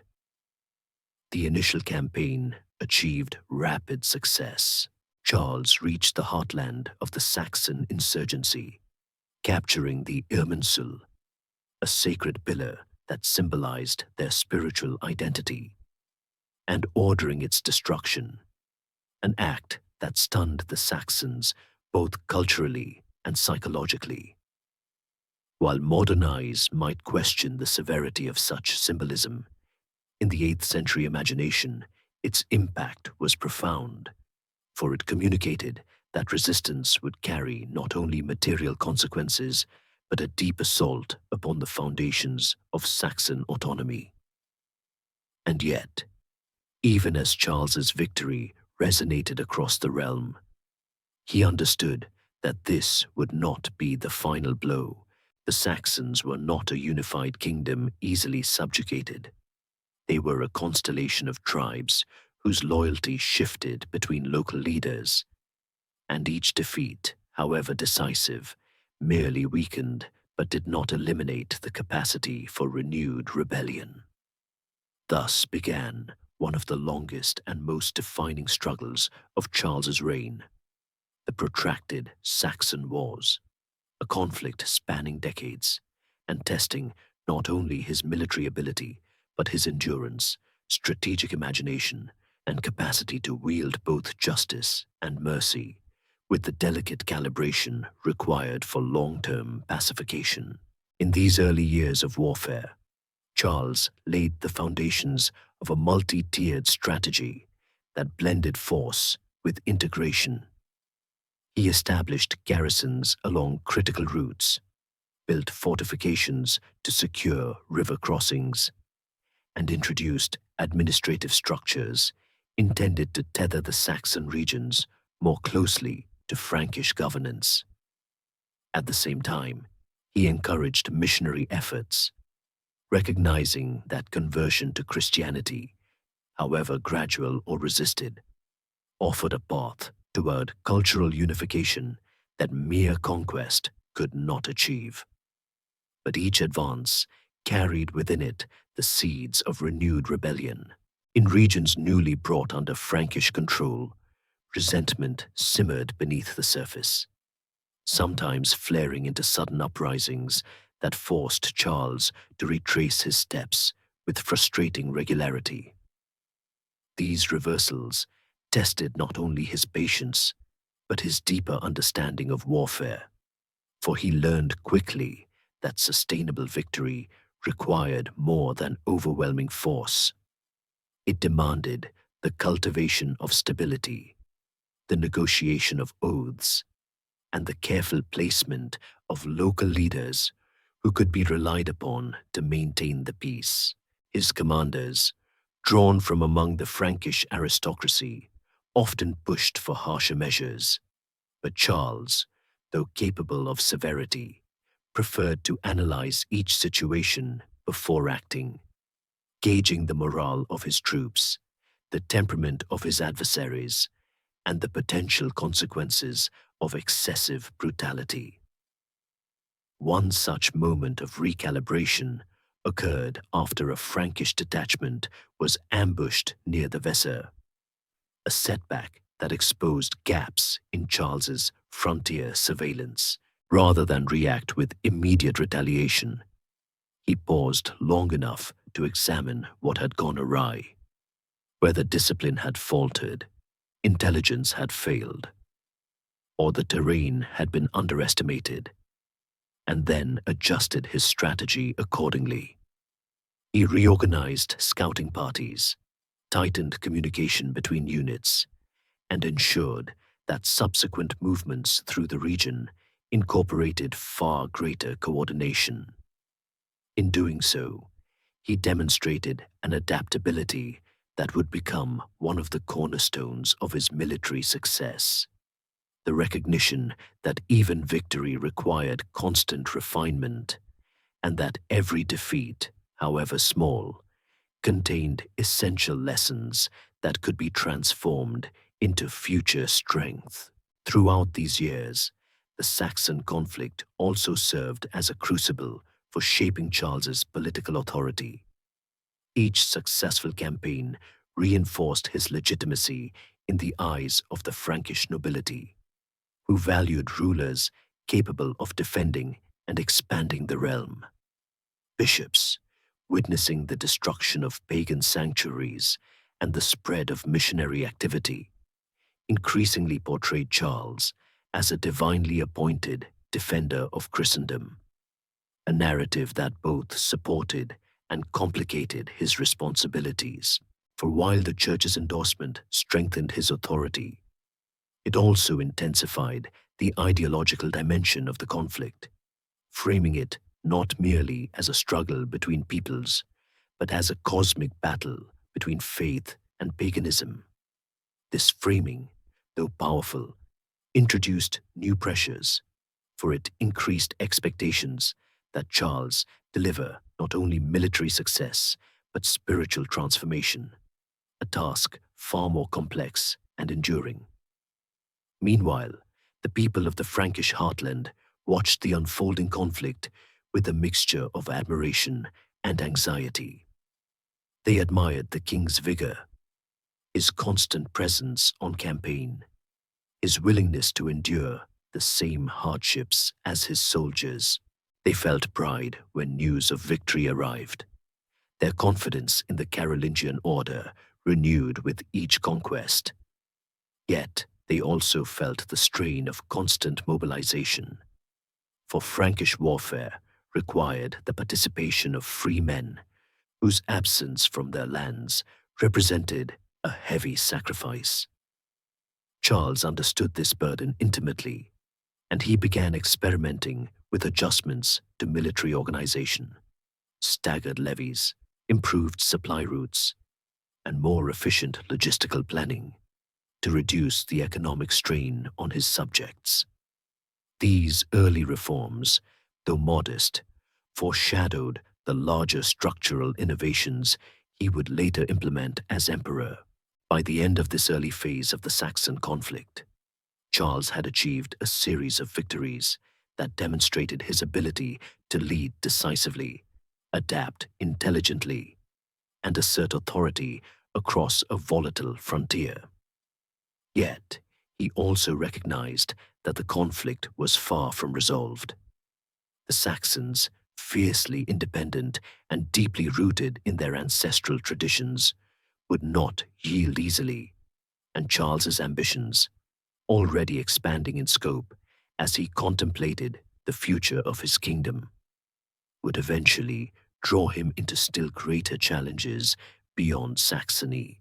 For now, however, the struggle stood as both warning and promise, a reminder that leadership required endurance as much as brilliance, and a promise that the king who could weather such storms might possess the capacity to reshape an entire continent. Thus, the Saxon frontier, once merely a troubled border, became the proving ground upon which Charles's early kingship solidified, testing the limits of his judgment, patience, and vision. And though the wars would continue for years to come, the foundation had already been laid for the transformation of Charles not merely into a powerful king, but into the architect of a new imperial order that would rise from the steady rhythm of campaign after campaign, shaped in equal measure by triumphs and tribulations. And even as the Saxon frontier continued to demand Charles's vigilance, drawing him repeatedly into the dense forests and shifting allegiances of the northeast, the restless horizon of his reign widened further when events across the Pyrenees beckoned him into a theater of conflict that would test not only his strategic judgment, but his capacity to balance ambition with caution. For the Iberian Peninsula, fractured among Muslim emirs, rebellious governors, and struggling Christian enclaves, offered both opportunity and danger in equal measure. The Franks had long observed the shifting politics of Al-Andalus with wary interest, understanding that the Umayyad Emirate possessed formidable military strength, yet suffered from internal divisions. And it was these divisions that produced the overtures that eventually drew Charles southward. Several Muslim leaders, hoping to use Frankish intervention to bolster their own positions against rival factions, sent envoys to Charles, offering alliance, tribute, and strategic footholds in exchange for military support. To a king already attuned to the political utility of expanding influence beyond the traditional Frankish borders, such proposals carried undeniable appeal. But Charles, cautious by nature and seasoned by years of frontier warfare, did not commit immediately. He summoned his advisors, examined intelligence reports carried by scouts and envoys, and weighed the advantages of intervention against the inherent risks of campaigning in distant lands ruled by unfamiliar customs and governed by complex political rivalries. The prospects were tempting, an opportunity to extend Frankish influence southward, to present himself as a protector of Christian communities in the region, and to establish alliances that might elevate his reputation among both nobles and clergy. Yet he also recognized the potential hazards, the logistical strain of crossing the Pyrenees, the uncertainty of the loyalties he would encounter, and the danger of becoming entangled in conflicts whose roots stretched far deeper than foreign allies admitted. In spite of these risks, Charles eventually resolved to intervene, persuaded by the promise of acquiring strategic strongholds and by the continued appeals of leaders such as Suleiman al-Arabi, the governor of Barcelona and Zaragoza, who promised to open his cities in exchange for Frankish support against rivals. The decision aligned with Charles's instinct for measured expansion, for he believed that a successful campaign across the mountains could anchor Frankish influence in the region and create a buffer against future instability along the southwestern frontier.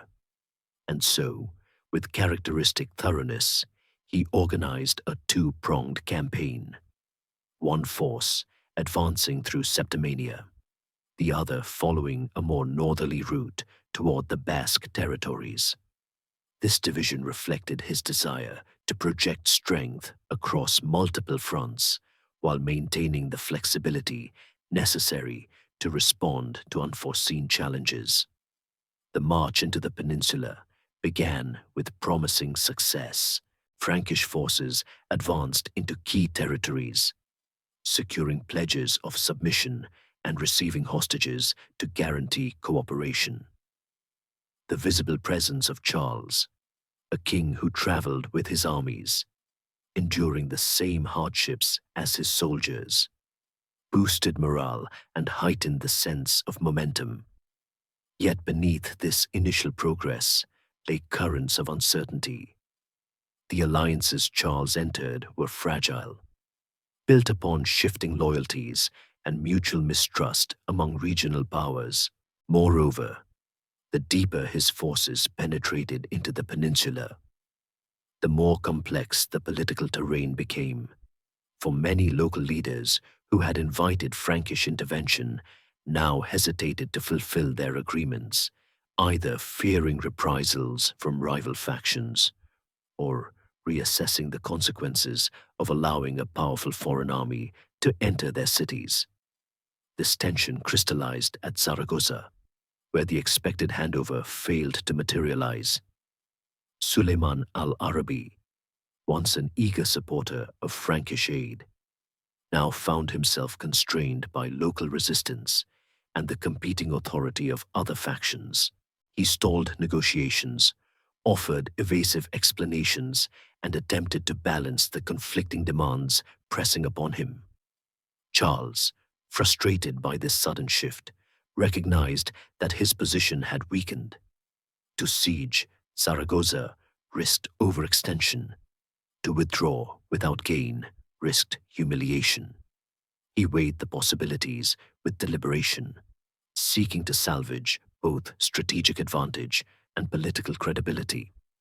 His final decision, to negotiate the release of hostages and withdraw, was not a mark of cowardice, but of prudent restraint, for he understood that holding territory in Iberia required stable alliances, not mere displays of force. Yet, it was the return journey through the Pyrenees that transformed this cautious withdrawal into one of the most memorable tragedies of Charles's reign. As his forces moved through the mountain passes, the narrow terrain exposed them to ambush, and in the secluded valleys near Roncevaux, Basque warriors, lightly armed, swift, and intimately familiar with the rugged landscape, fell upon the rear guard of the Frankish army. The attack was sudden and devastating, impossible to counter in such confined terrain. Frankish heavy cavalry, so formidable on open fields, found themselves disadvantaged, unable to maneuver effectively. By the time the attackers melted back into the forests, the damage was irreversible. Many nobles lay dead, among them Roland, one of Charles's most esteemed commanders, whose name would echo through centuries of legend. The defeat at Roncevaux was not a strategic catastrophe. The Frankish army itself remained intact, but it was a psychological blow that carried deep emotional resonance. Charles, who valued loyalty and courage with profound sincerity, was visibly shaken by the loss of so many trusted companions. He ordered careful retrieval and burial of the fallen, lingering in sorrow over the bodies of men who had followed him faithfully through campaigns both triumphant and uncertain. That grief, tempered by his innate discipline, shaped his reflections on the campaign.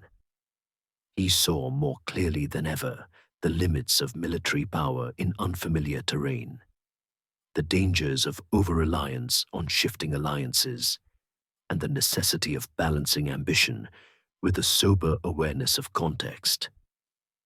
Even so, Charles did not allow this setback to define his leadership. Upon returning to his kingdom, he addressed the nobles with a quiet steadiness that reassured them of his unwavering resolve. He framed the campaign not as a failure, but as a valuable lesson in the complexities of distant intervention, emphasizing that prudence, adaptability, and long-term vision must guide the kingdom's expansion rather than the pursuit of glory alone. He also strengthened relations with the Basques through measured diplomatic overtures, recognizing that hostility along the Pyrenees posed a long-term threat to the stability he sought. In the broader narrative of his reign, the Iberian campaign revealed Charles's maturing strategic philosophy. He emerged not diminished, but deepened, sharpened by the recognition that empire building required not only bold action, but also an acute sensitivity to the rhythms of local politics, geography, and human loyalty. The lessons of Spain, its promise, its treachery, its tragedy, lingered with him, influencing his future decisions and reinforcing his commitment to building power, not through reckless expansion, but through a disciplined shaping of institutions, alliances, and military capability. Thus, the Pyrenean campaigns, marked by both ambition and loss, became a defining chapter in Charles's evolution as a ruler. A moment when he learned that even the strongest armies could falter against the subtleties of terrain and betrayal, and that resilience, not mere victory, was the true measure of enduring kingship. And from this realization emerged the quiet steel that would soon guide him into still greater challenges, forging the foundations of a reign destined to reshape the very idea of Europe. And scarcely had the echoes of the Pyrenean valleys faded from memory, those somber reminders of both ambition's reach and its unyielding limits, when a new and more pressing challenge rose from the southern arc of Europe, compelling Charles to redirect his attention toward the Italian peninsula, where the Lombard kingdom, long a thorn in the side of the papacy, had begun to stir with renewed assertiveness.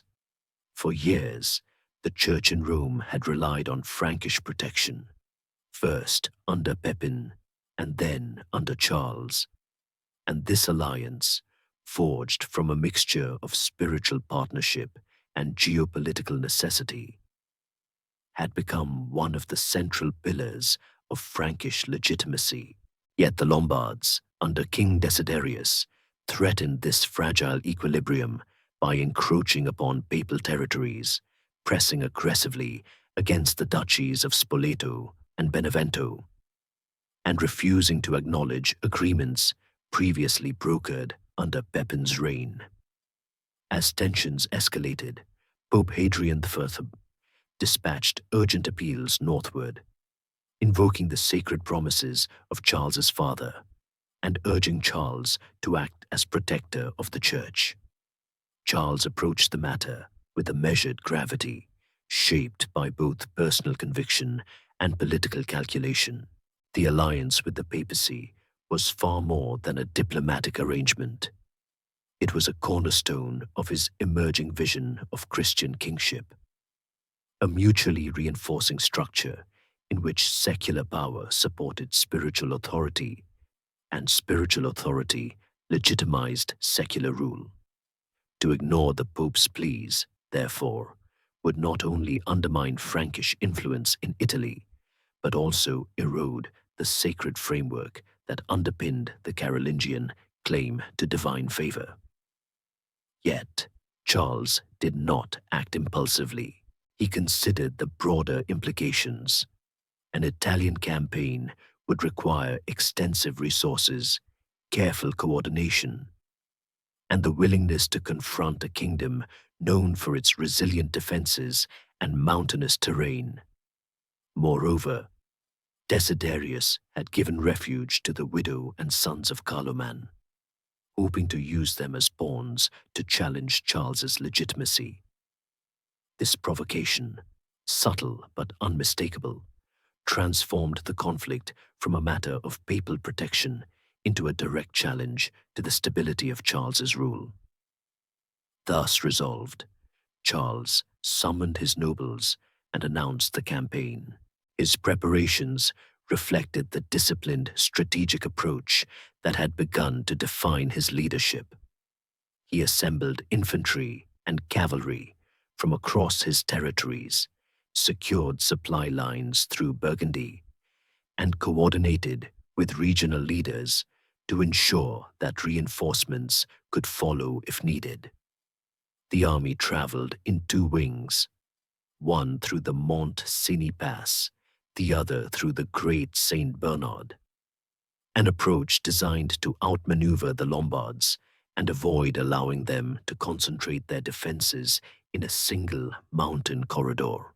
The passage itself was arduous, demanding resilience from soldiers and animals alike.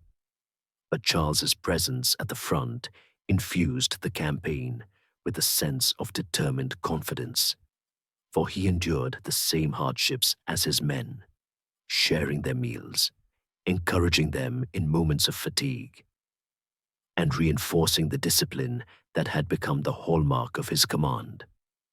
Once the Frankish forces descended into Italy, their momentum proved difficult for the Lombards to counter. Desiderius retreated to the fortified city of Pavia, hoping its strong walls and substantial provisions would withstand a prolonged siege. Charles, refusing to risk unnecessary casualties in direct assault, opted for methodical encirclement, establishing a siege that combined patient waiting with calculated pressure. He dispatched units to secure surrounding territories, cutting off supply routes and ensuring that the Lombards could not muster reinforcements. Meanwhile, he positioned riders near Rome to reassure Pope Hadrian that the Frankish armies remained steadfast in their commitment to protecting papal lands. In this balanced orchestration, vigorous blockade, steady diplomatic communication, and careful avoidance of hasty aggression, Charles revealed his evolving mastery of siegecraft, a skill essential for rulers who sought to dominate fortified landscapes without wasting lives or destabilizing future governance. The siege stretched through winter into spring, testing the endurance of both besiegers and besieged. Within Pavia, hunger and illness eroded morale, while outside the walls, Charles's disciplined management ensured the steady rotation of troops and the maintenance of supply lines. During this time, emissaries traveled repeatedly between Charles and Hadrian, reinforcing the alliance with symbolic gestures and promises of future cooperation. Yet, the most delicate matter concerned Carloman's widow and sons, still sheltered under Desiderius's protection. Their presence represented a latent threat, an alternative dynasty around which dissenting nobles might rally if given the chance. Charles handled the matter with cautious firmness, signaling that their use as political pawns would not be tolerated, while avoiding actions that might be interpreted as cruelty or vengefulness. His restraint preserved the moral high ground essential for maintaining papal support. Finally, after months of pressure, Bavaria capitulated. Desiderius was taken captive and sent north, where he would live the remainder of his days in monastic confinement, a fate both merciful and strategic, for it removed him from political contention without provoking martyrdom. With the Lombard resistance subdued, Charles entered Pavia not as a destroyer, but as a restorer, affirming the rights of local elites who pledged loyalty and demonstrating the administrative gentleness that often followed his military severity. In a ceremony of immense symbolic resonance, he placed the Iron Crown of Lombardy upon his head, assuming the title King of the Lombards, a title no Frankish ruler had ever borne. This act signaled more than victory. It announced a transformation of Frankish identity, for Charles was now not only king of his inherited realm, but ruler of an entire additional kingdom, integrating northern Italy into the growing architecture of his authority. Yet conquest alone was not sufficient. Charles understood that rule required structure, order, and the steady knitting together of diverse peoples into a coherent political fabric. He introduced reforms designed to clarify legal practices, appointed trustworthy local and Frankish officials to oversee administration, and strengthened the position of bishops who supported his efforts to stabilize the region. This combination of secular and ecclesiastical restructuring formed the backbone of Carolingian governance in Italy, establishing precedents that would shape imperial policy for decades to come. His presence in the peninsula also reinforced ties with the papacy, allowing for closer collaboration on issues ranging from church reform to territorial protection. The campaign, though one of Charles's earlier major victories, revealed in miniature the qualities that would come to define his expansion across Europe.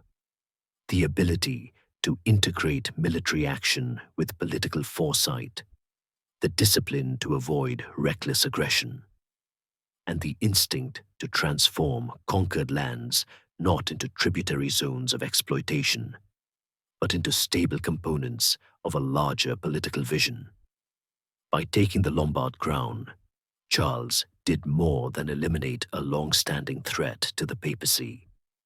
He demonstrated a capacity for kingship that transcended regional boundaries, offering a glimpse of the imperial restoration that lay ahead. Thus, the Italian campaign became not merely a conquest, but a declaration, a statement to friend and foe alike that Charles possessed both the will and the wisdom to shape the destiny of Europe. And as he rode northward, carrying the weight of a new crown, yet bearing it with steady composure, the realm recognized that a pivotal transformation had occurred. The Frankish king had become a continental monarch, gathering under his authority a mosaic of peoples and territories that, with time, would be forged into the foundations of an empire. And when Charles returned northward from Italy, carrying the weight of the Lombard crown with the unhurried calm of a ruler, beginning to sense the breadth of his destiny, he did not allow triumph to harden into complacency. Instead, he turned his attention inward, recognizing with unmistakable clarity that conquest alone could not sustain a kingdom growing so vast, so diverse, and so intricately bound to the church. To preserve unity, he needed structure. To create structure, he needed reform.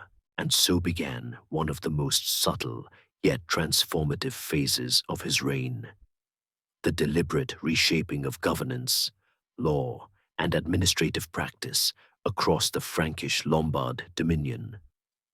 A project that unfolded not through sudden displays of force, but through the slow, persistent work of institution building, carried out with the quiet authority of a man who understood that empires were crafted not only on battlefields, but in councils, courts, and the disciplined habits of daily rule. Central to this undertaking was Charles's recognition that the sheer size of his realm demanded consistency. The territories now under his influence stretched from the Pyrenees to the Alps, from the North Sea to the Italian plains, each bearing its own traditions, legal customs, and expectations of authority. Without a unified administrative framework, such diversity threatened to dissolve into contradiction and rebellion. Thus, Charles began issuing capitularies, sets of written instructions that blended royal decree with practical guidance, designed to standardize governance, clarify obligations, and lay the foundation for what would later be recognized as one of the earliest coherent administrative systems in medieval Europe. These capitularies addressed matters ranging from military obligations and judicial procedure to ecclesiastical discipline, marriage law, and the management of royal estates. Their tone carried the unmistakable imprint of Charles's mind: firm, methodical, and deeply concerned with justice as the binding force of a stable polity. But law alone could not ensure order. Enforcement depended on reliable intermediaries. To this end, Charles expanded and refined the institution of the missi dominici, royal envoys sent in pairs, typically one bishop and one lay noble, tasked with traveling the realm to oversee courts, investigate abuses, ensure proper implementation of royal directives, and gather information for the king. In these envoys, Charles created a mechanism for maintaining oversight across vast distances, reducing the risks posed by powerful regional rulers who might attempt to manipulate the law for personal gain. The missi acted as Charles's eyes and ears, carrying the authority of the crown into remote regions and making visible the royal expectation that justice flow consistently, regardless of local privilege or aristocratic influence. Through them, Charles projected his presence across the kingdom even when his armies were elsewhere, demonstrating that governance was not merely a matter of issuing orders, but of sustaining vigilance. This institutional oversight complemented Charles's regular convening of placeta, general assemblies where nobles, clerics, and sometimes representatives of local communities gathered to deliberate on matters of governance. These assemblies, by blending consultation with royal command, created a political culture in which participation reinforced obedience. Those who voiced opinions also recognized that final authority rested with the king, whose temperament allowed for discussion, but whose decisions carried unmistakable weight. Charles used these gatherings not only to announce new laws, but to gauge the pulse of the realm, the concerns of bishops, the grievances of nobles, the shifting dynamics of border regions. His attentive listening, so deeply rooted in the habits of observation cultivated during youth, enabled him to adjust policy with intelligent nuance, anticipating problems before they erupted and identifying potential allies among the powerful families that shaped regional politics. At the same time, Charles embarked on a systematic strengthening of the Carolingian alliance with the Church, recognizing that ecclesiastical partnership offered both moral legitimacy and administrative infrastructure. Monasteries served as centers of literacy and discipline. Bishops functioned as regional authorities capable of mobilizing support for royal directives. And the theological framing of kingship provided Charles with a symbolic vocabulary that cast his rule as divinely ordained. Yet this partnership did not leave the church untouched. Charles pushed firmly for reforms aimed at standardizing liturgy, enforcing clerical discipline, and ensuring that ecclesiastical courts operated with consistency across his territories. He supported the adoption of the Roman Rite over local variants, not solely for religious purity, but because uniform worship could symbolically bind distant regions into a shared cultural identity. Everywhere his influence reached, he encouraged the establishment of schools attached to monasteries and cathedrals, believing that literacy and disciplined scholarship formed the foundation of both spiritual understanding and administrative competence. These reforms, though gradual, produced early signs of what would later flourish into the Carolingian Renaissance, a revival of learning that elevated script, scholarship, and cultural coherence across Europe. Yet even in these early stages, Charles's focus remained practical. Literacy was essential for maintaining records, for training competent clerks, for disseminating capitularies, and for sustaining communication across the expanding realm.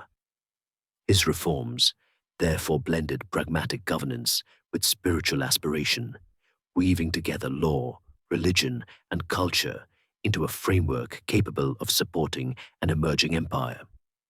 Meanwhile, Charles introduced innovations in the management of royal estates, recognizing that the economic foundation of his kingdom required careful tending. The Capitulare de Villis, one of the most detailed administrative documents of his reign, outlined expectations for estate stewards, specifying agricultural practices, inventory controls, and the management of artisans and livestock. Through such measures, Charles sought to ensure that resources flowed reliably into the treasury, supporting both military campaigns and the charitable obligations associated with Christian rulership. The emphasis on meticulous oversight of production reflected his growing awareness that empire building required not only conquest, but stable logistics and economic organization. But perhaps the most striking aspect of this period was Charles's ability to integrate these reforms without suppressing regional diversity. He did not attempt to erase local customs. Rather, he absorbed them into the broader fabric of governance, allowing for variation where appropriate and insisting upon uniformity only when necessary for justice or unity. This flexible approach fostered loyalty while avoiding the resentment often provoked by heavy-handed centralization. Nobles retained influence, regional identities remained intact, and yet the kingdom increasingly functioned as a coherent whole, a testament to Charles's instinct for balancing authority and local autonomy. The integration of Italy into this framework posed unique challenges. For the Lombard kingdom, newly conquered, required both reassurance and restructuring.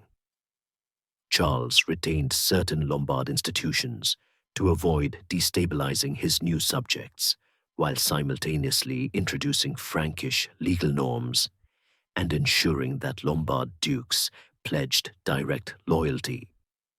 He elevated the authority of bishops who supported reform, strengthened ties with the papacy, and appointed trusted governors who could oversee the region without provoking unnecessary hostility. In doing so, he demonstrated that conquest, for him, was merely the first step. The enduring work lay in weaving new territories into the administrative and cultural tapestry of his growing realm. Through all of this, Charles cultivated an image of kingship that combined power with vigilance, decisiveness with patience, and reform with reverence for tradition. He appeared tireless, traveling constantly, inspecting estates, consulting with bishops, and responding swiftly to crises. His presence radiated assurance, sending the message that unity was not an abstract slogan, but a daily practice shaped through law, ritual, discipline, and shared purpose. And in these years, the realm grew not only larger, but more tightly bound, its once fragmented territories increasingly drawn toward the gravitational pull of his leadership. Thus, by restructuring governance across the Frankish and Lombard domains, Charles laid the administrative foundations for what would become a renewed imperial order.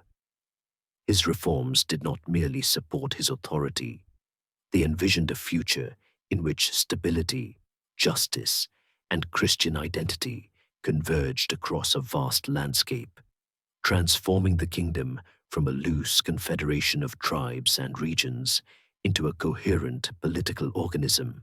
And as this vision slowly took shape, the quiet suggestion of empire, still unspoken, still shimmering like a distant mirage, began to take on more defined contours in the minds of those who watched him work. And while the architecture of governance continued to strengthen beneath Charles's steady hand, while capitularies circulated across his expanding dominion, and the rhythms of administrative order settled into something resembling permanence, a new and transformative moment approached from the south, one that would lift Charles from the stature of a mighty king into the far more charged, symbolic, and contested position of emperor. For Rome, that ancient city whose stones still whispered the memory of Caesars, found itself once more in danger, its pope embattled by local Roman factions and by the lingering ambitions of Italian nobles who resented the papacy's alliance with the Franks. When news of this unrest reached Charles, it arrived framed not only as a political crisis, but as a call to protect Christendom's spiritual heart, a duty that had woven itself deeply into the identity of Carolingian rule.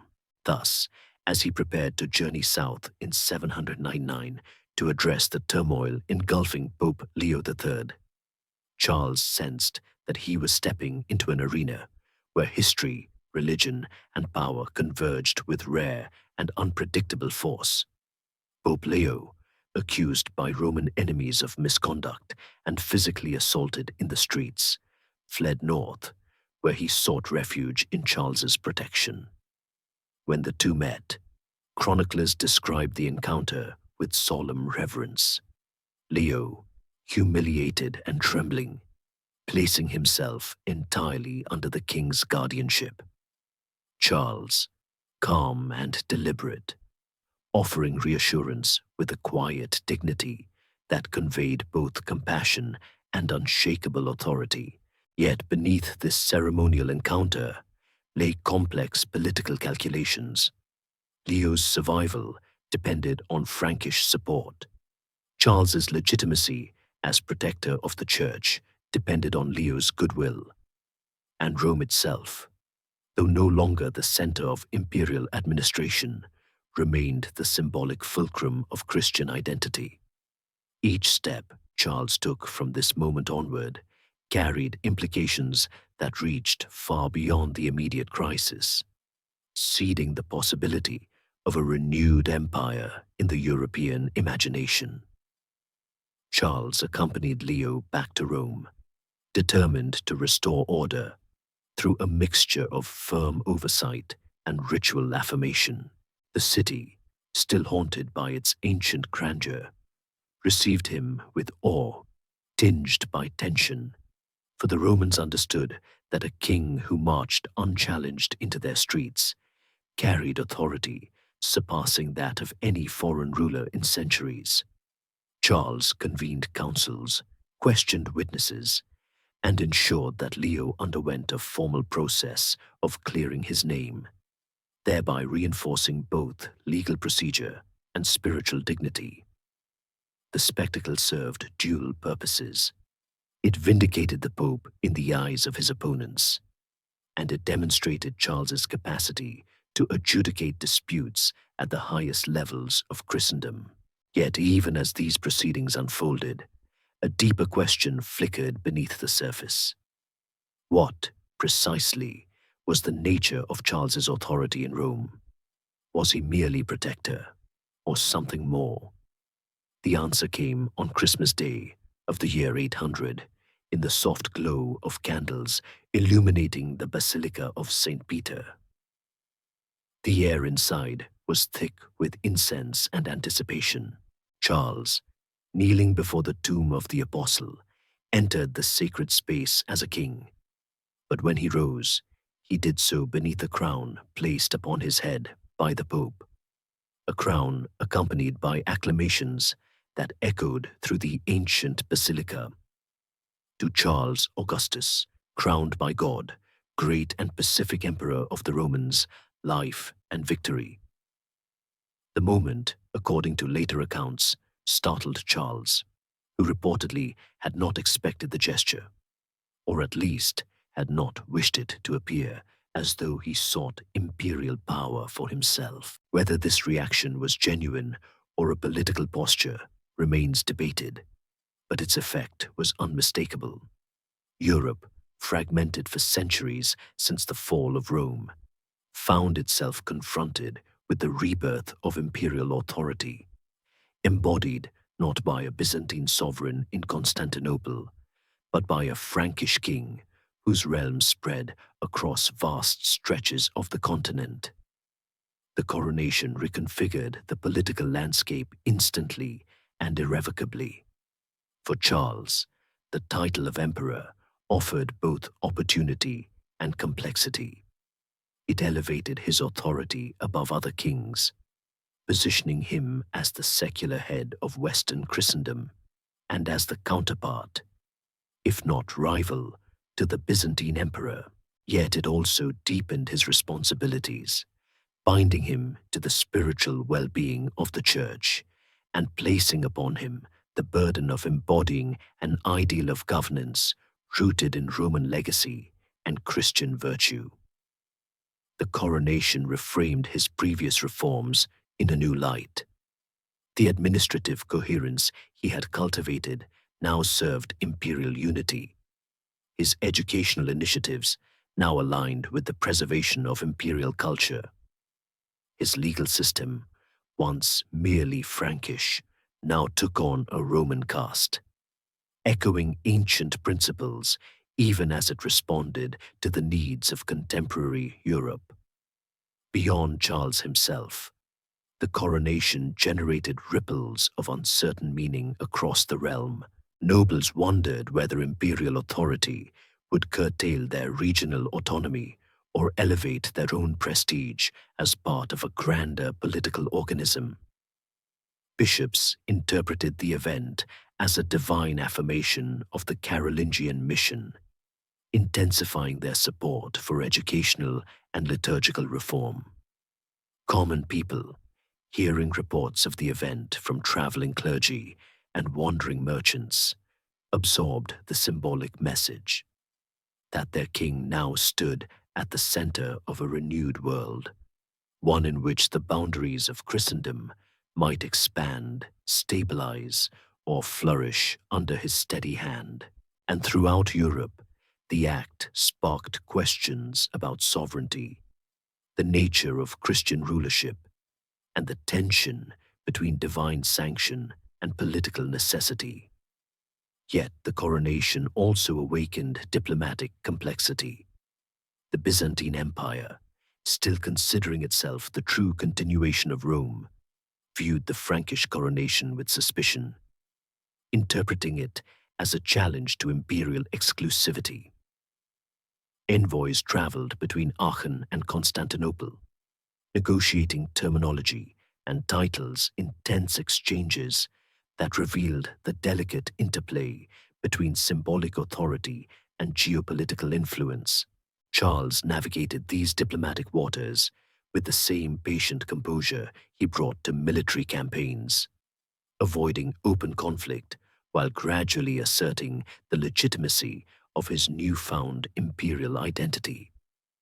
For him, the title was not a mere ornament, but a responsibility, one that required him to integrate the diverse cultural elements of his realm into a coherent whole through policy, ritual, and the persistent cultivation of unity. The most significant transformation, however, occurred within the administrative imagination of the Carolingian world. With imperial title came the expectation of empire-wide coherence, coordinated justice, standardized weights and measures, consistent liturgical practices, and a shared intellectual culture capable of sustaining a renewed Christian order. Scholars in Charles's court began articulating the concept of a Christian empire, grounded not in pagan Roman glory, but in moral governance, educational revival, and the disciplined shaping of society under God's law. In this intellectual climate, Charles's earlier reforms acquired deeper philosophical purpose, and his court at Aachen grew increasingly into a center of imperial planning, where law, theology, education, and political strategy intertwined. Thus, the coronation, though a single moment in time, became a lens through which the entire trajectory of Charles's reign could be understood. It crystallized ambitions that had been forming slowly through decades of governance, transforming a powerful king into a figure of continental significance. And while skepticism, misunderstanding, and diplomatic tension accompanied the title, these challenges only sharpened Charles's sense of mission, for he recognized that imperial authority was not merely a crown or a ceremony, but a long, patient labor, one that demanded the ordering of institutions, the instruction of peoples, and the shaping of a culture that could sustain unity across vast and varied lands. In the quiet aftermath of that Christmas morning, as the basilica emptied and Rome settled into an uneasy mixture of celebration and intrigue, Charles stepped into a future fundamentally altered by a crown he had not requested, yet unmistakably embraced. From this moment onward, he was no longer only a king responding to crises and opportunities. He was a ruler tasked with embodying an ideal of empire, one that would require from him a depth of responsibility commensurate with the vastness of the lands now gathered beneath his name. And after the solemn light of coronation faded into the steady glow of ordinary governance, after the thunder of Rome's acclamations softened into the more familiar rhythms of councils, messengers, and long roads, Charles returned to Aachen with the full weight of imperial expectation resting quietly upon his shoulders. For now, the world looked to him not merely as a king among kings, but as the architect of a continental order, a steward of justice whose authority was expected to flow outward like the channels of a great river, nourishing lands far from his direct sight. The imperial title did not change his temperament. He remained steady, practical, unadorned in manner, but it invigorated his administrative imagination, giving sharper definition to the reforms he had begun, and intensifying his determination to shape institutions capable of binding together a realm whose diversity could easily fracture without the patient application of structure, discipline, and shared identity. Aachen, his chosen capital, reflected this new vision. What had once been a favored royal residence now expanded into a center of imperial governance, a place where architecture, ceremony, and administration intertwined to project both authority and order.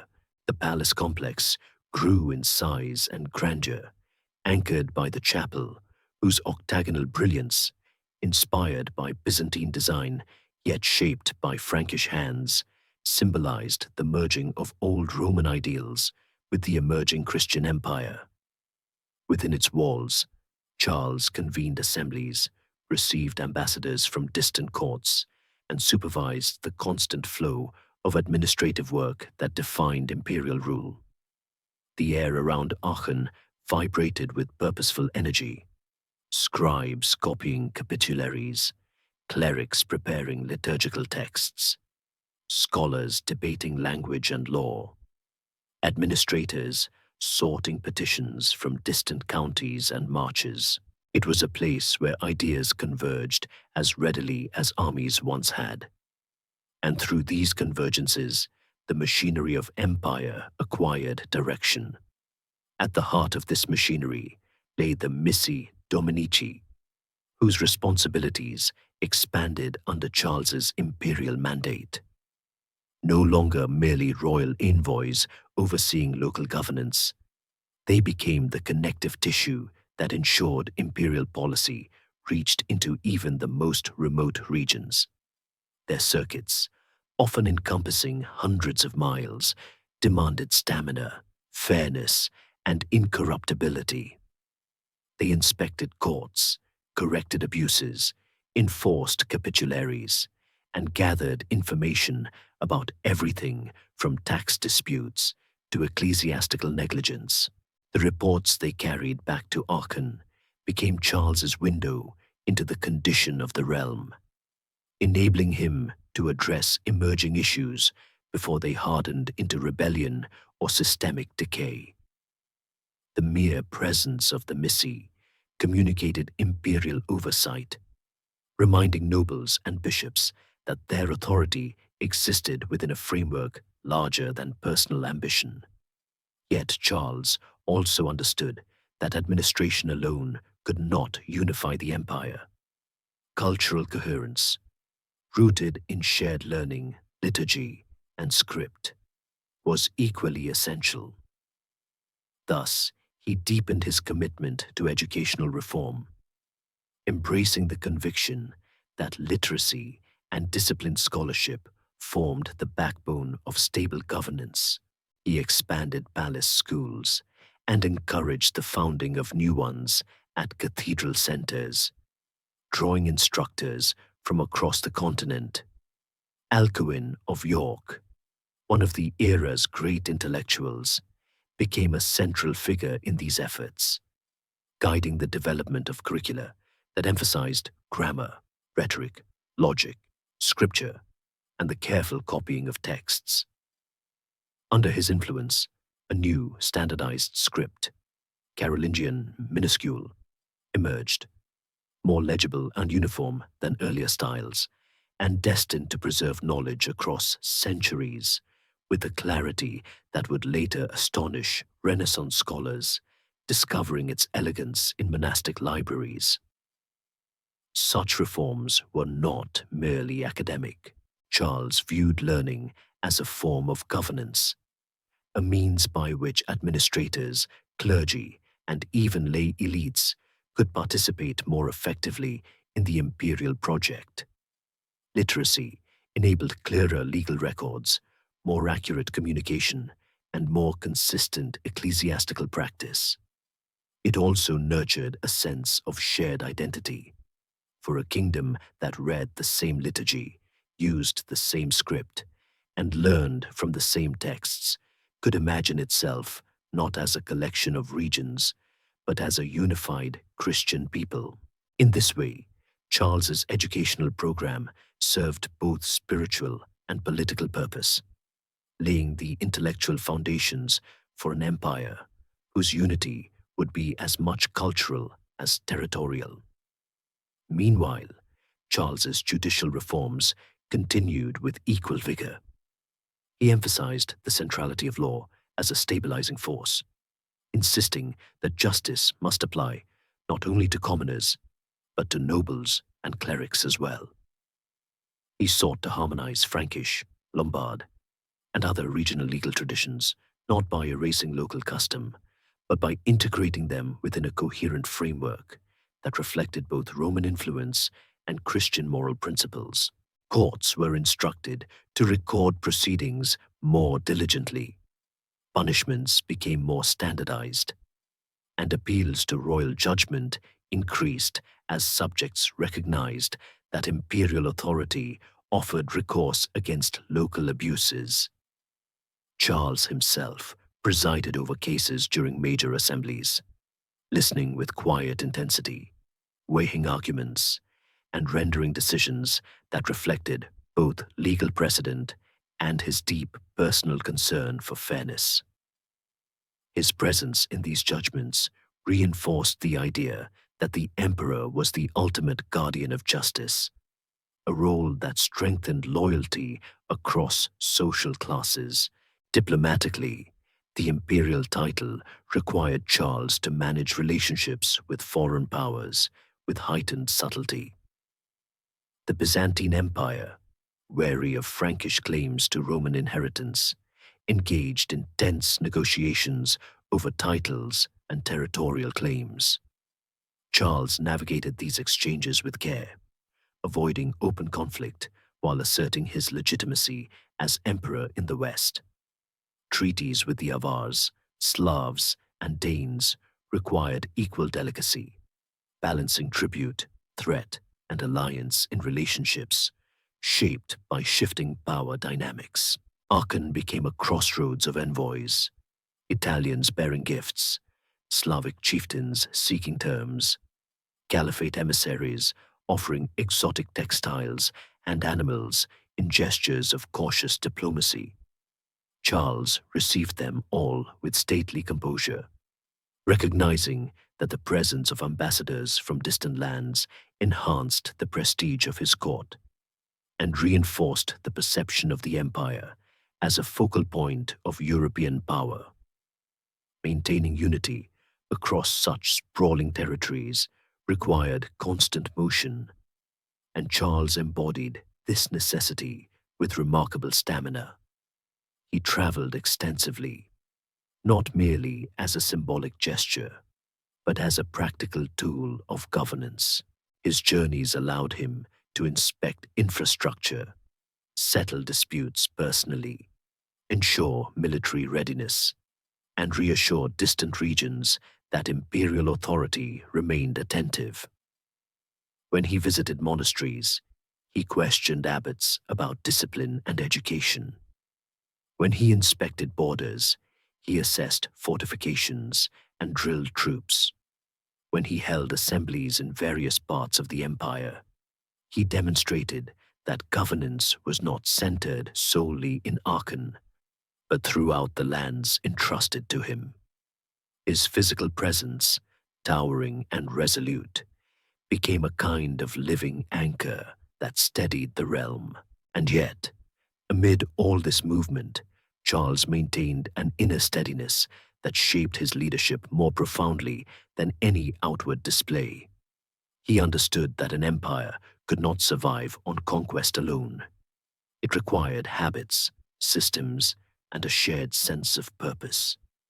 Thus, his reforms aimed not merely to control, but to cultivate discipline among clergy, literacy among officials, cooperation among nobles, fairness in courts, uniformity in worship, stability in taxation, clarity in record keeping. Each measure, modest in isolation, contributed to the gradual strengthening of an imperial order that touched nearly every aspect of life. Thus, in the years following his coronation, Charles revealed his deepest gift, not simply the ability to win battles or command armies, but the capacity to transform governance itself into a living, breathing system capable of sustaining unity across vast distances. Through reforms carefully woven into the daily fabric of the empire, he demonstrated that rulership was not an event but a continuous practice, unfolding through countless decisions, attentive listening, and the patient shaping of institutions. And as this administrative tapestry grew more intricate and resilient, the empire he guided began to resemble not a temporary consolidation of tribes and regions, but a durable organism, one whose coherence and vitality reflected the steady hand of the emperor at its center. And as the architecture of empire solidified beneath Charles's tireless administrative hand, its assemblies humming with purpose, its bishops aligned under unified liturgy, its envoys carrying order into distant lands, the emperor began to turn his gaze toward a different kind of battlefield, one not fought with cavalry charges or siege works, but with ink, parchment, and the disciplined training of the mind. For Charles, whose own education had been earnest yet imperfect, learning represented far more than personal refinement.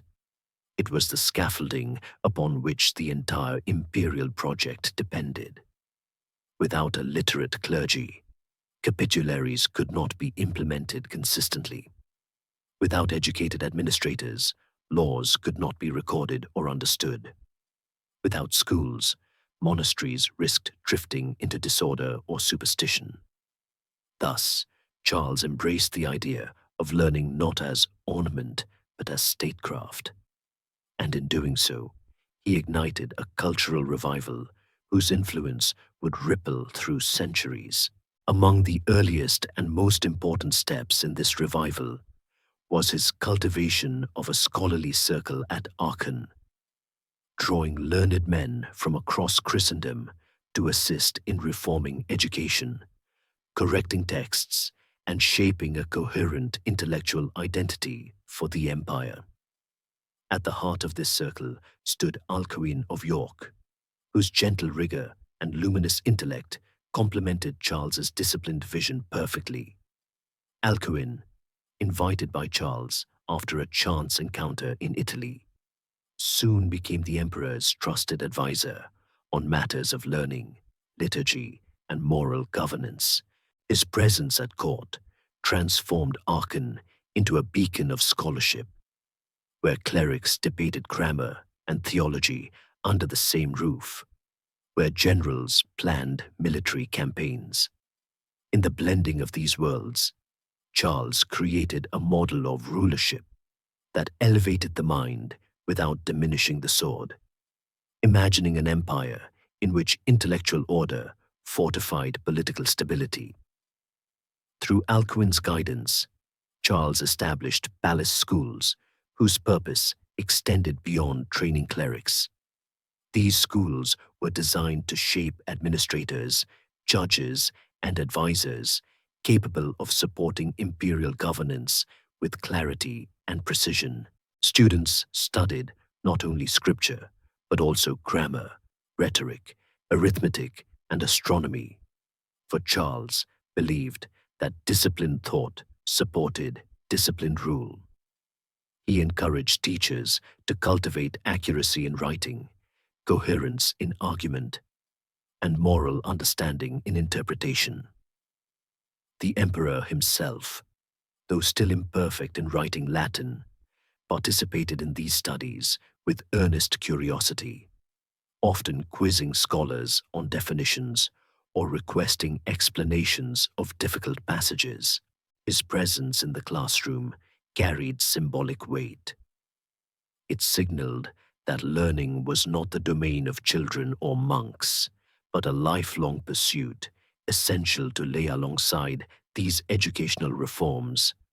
Charles championed the standardization of script across the empire. The development of Carolingian minuscule, a clear, rounded, easily legible hand, emerged as one of the most practical achievements of this cultural awakening. Prior scripts, cramped and irregular, invited error. Minuscule, by contrast, brought clarity, consistency, and speed to the copying of texts. Its adoption across monasteries and scriptoria allowed for more reliable preservation of law codes, theological works, classical literature, and administrative records.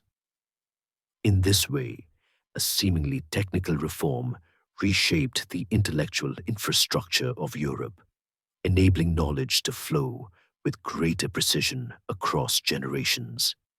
Yet, Charles's investment in education reached beyond the palace and major monasteries.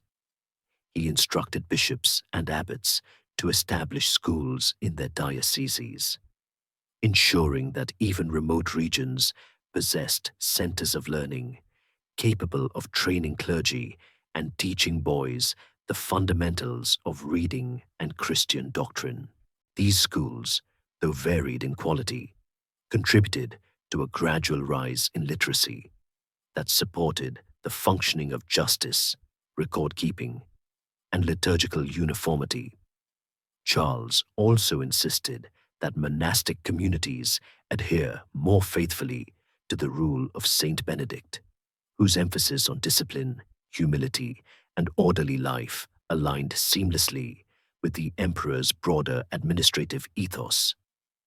Through councils and capitularies, he pushed for reforms in monastic conduct, encouraging consistency in prayer, education, and daily work. But education for Charles was not merely functional. It carried a philosophical dimension linked to the moral health of the empire. He believed that ignorance, whether among clergy or nobility, threatened the unity and spiritual integrity of Christendom. Thus, he viewed learning as a remedy for moral disorder, a tool for shaping virtuous leaders whose decisions would echo across the realm. This belief infused his reform efforts with a sense of sacred duty. When he wrote letters urging bishops to correct errors in manuscripts or admonished abbots for inadequate schooling, his tone blended paternal care with imperial responsibility, as though he considered himself shepherd not only of lands and armies, but of minds. His cultural initiatives also extended into the arts. Under his patronage, scriptoria produced illuminated manuscripts whose beauty reflected both artistic skill and devotional fervor. Gold and lapis lazuli shimmered across pages that contained not merely decorative flourishes, but careful theological symbolism. Metalworkers crafted reliquaries and liturgical vessels of unprecedented intricacy, blending Roman, Byzantine, and Frankish aesthetic traditions. Architecture flourished as well, most notably in the Palatine Chapel, whose harmonious proportions evoked the spiritual aspiration of empire. These artistic achievements, though often overshadowed by Charles's political and military accomplishments, contributed profoundly to the identity of his reign, offering visible proof that the empire's strength lay not only in conquest, but in the cultivation of beauty aligned with faith. At the same time, Charles applied his educational ideals to his own household. His children, sons and daughters alike, received rigorous instruction in reading, singing, and Christian doctrine. The emperor insisted that they learn practical skills as well, such as sewing, weaving, and the management of estates, for he believed that humility and competence were virtues essential even to royal birth. His daughters, who remained unmarried by his choice, became fixtures of courtly culture, singing psalms with him at meals and participating in the intellectual life of Aachen. These practices reflected not austerity, but a holistic vision of rulership, one in which family, learning, and piety merged seamlessly with governance. Despite the idealism underlying these reforms, Charles remained pragmatic. He knew that educational revival could not erase local tensions, economic disparities, or political ambitions. But he also knew that an empire lacking intellectual coherence could not endure. By fostering shared knowledge, he created common ground upon which diverse peoples, Franks, Lombards, Bavarians, Aquitanians, Saxons, could gradually construct a sense of collective belonging. In this way, learning served as both glue and compass, glue to bind the empire's parts, compass to guide its moral and administrative direction. And so, through his dedication to scholarship, Charles strengthened the empire in ways invisible to armies, yet essential to its longevity. The schools he established, the texts he preserved, the reforms he enacted, and the intellectual networks he wove across his dominion laid foundations that would outlast even the strongest walls and the most brilliant victories. In classrooms and thus, Charles's cultural reforms became as integral to his legacy as his military conquests. They revealed a ruler who understood that empire was not only territory.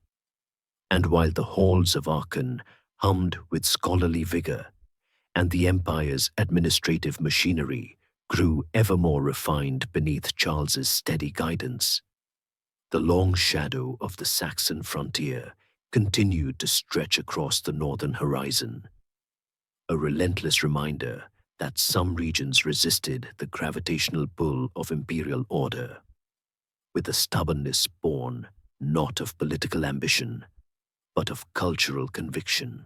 The Saxons, fiercely attached to their ancestral customs, had endured decades of conflict, victories, defeats, forced submissions, rebellions, and yet the cycle persisted, as though the forests themselves sheltered a spirit unwilling to bow to the expanding Christian world.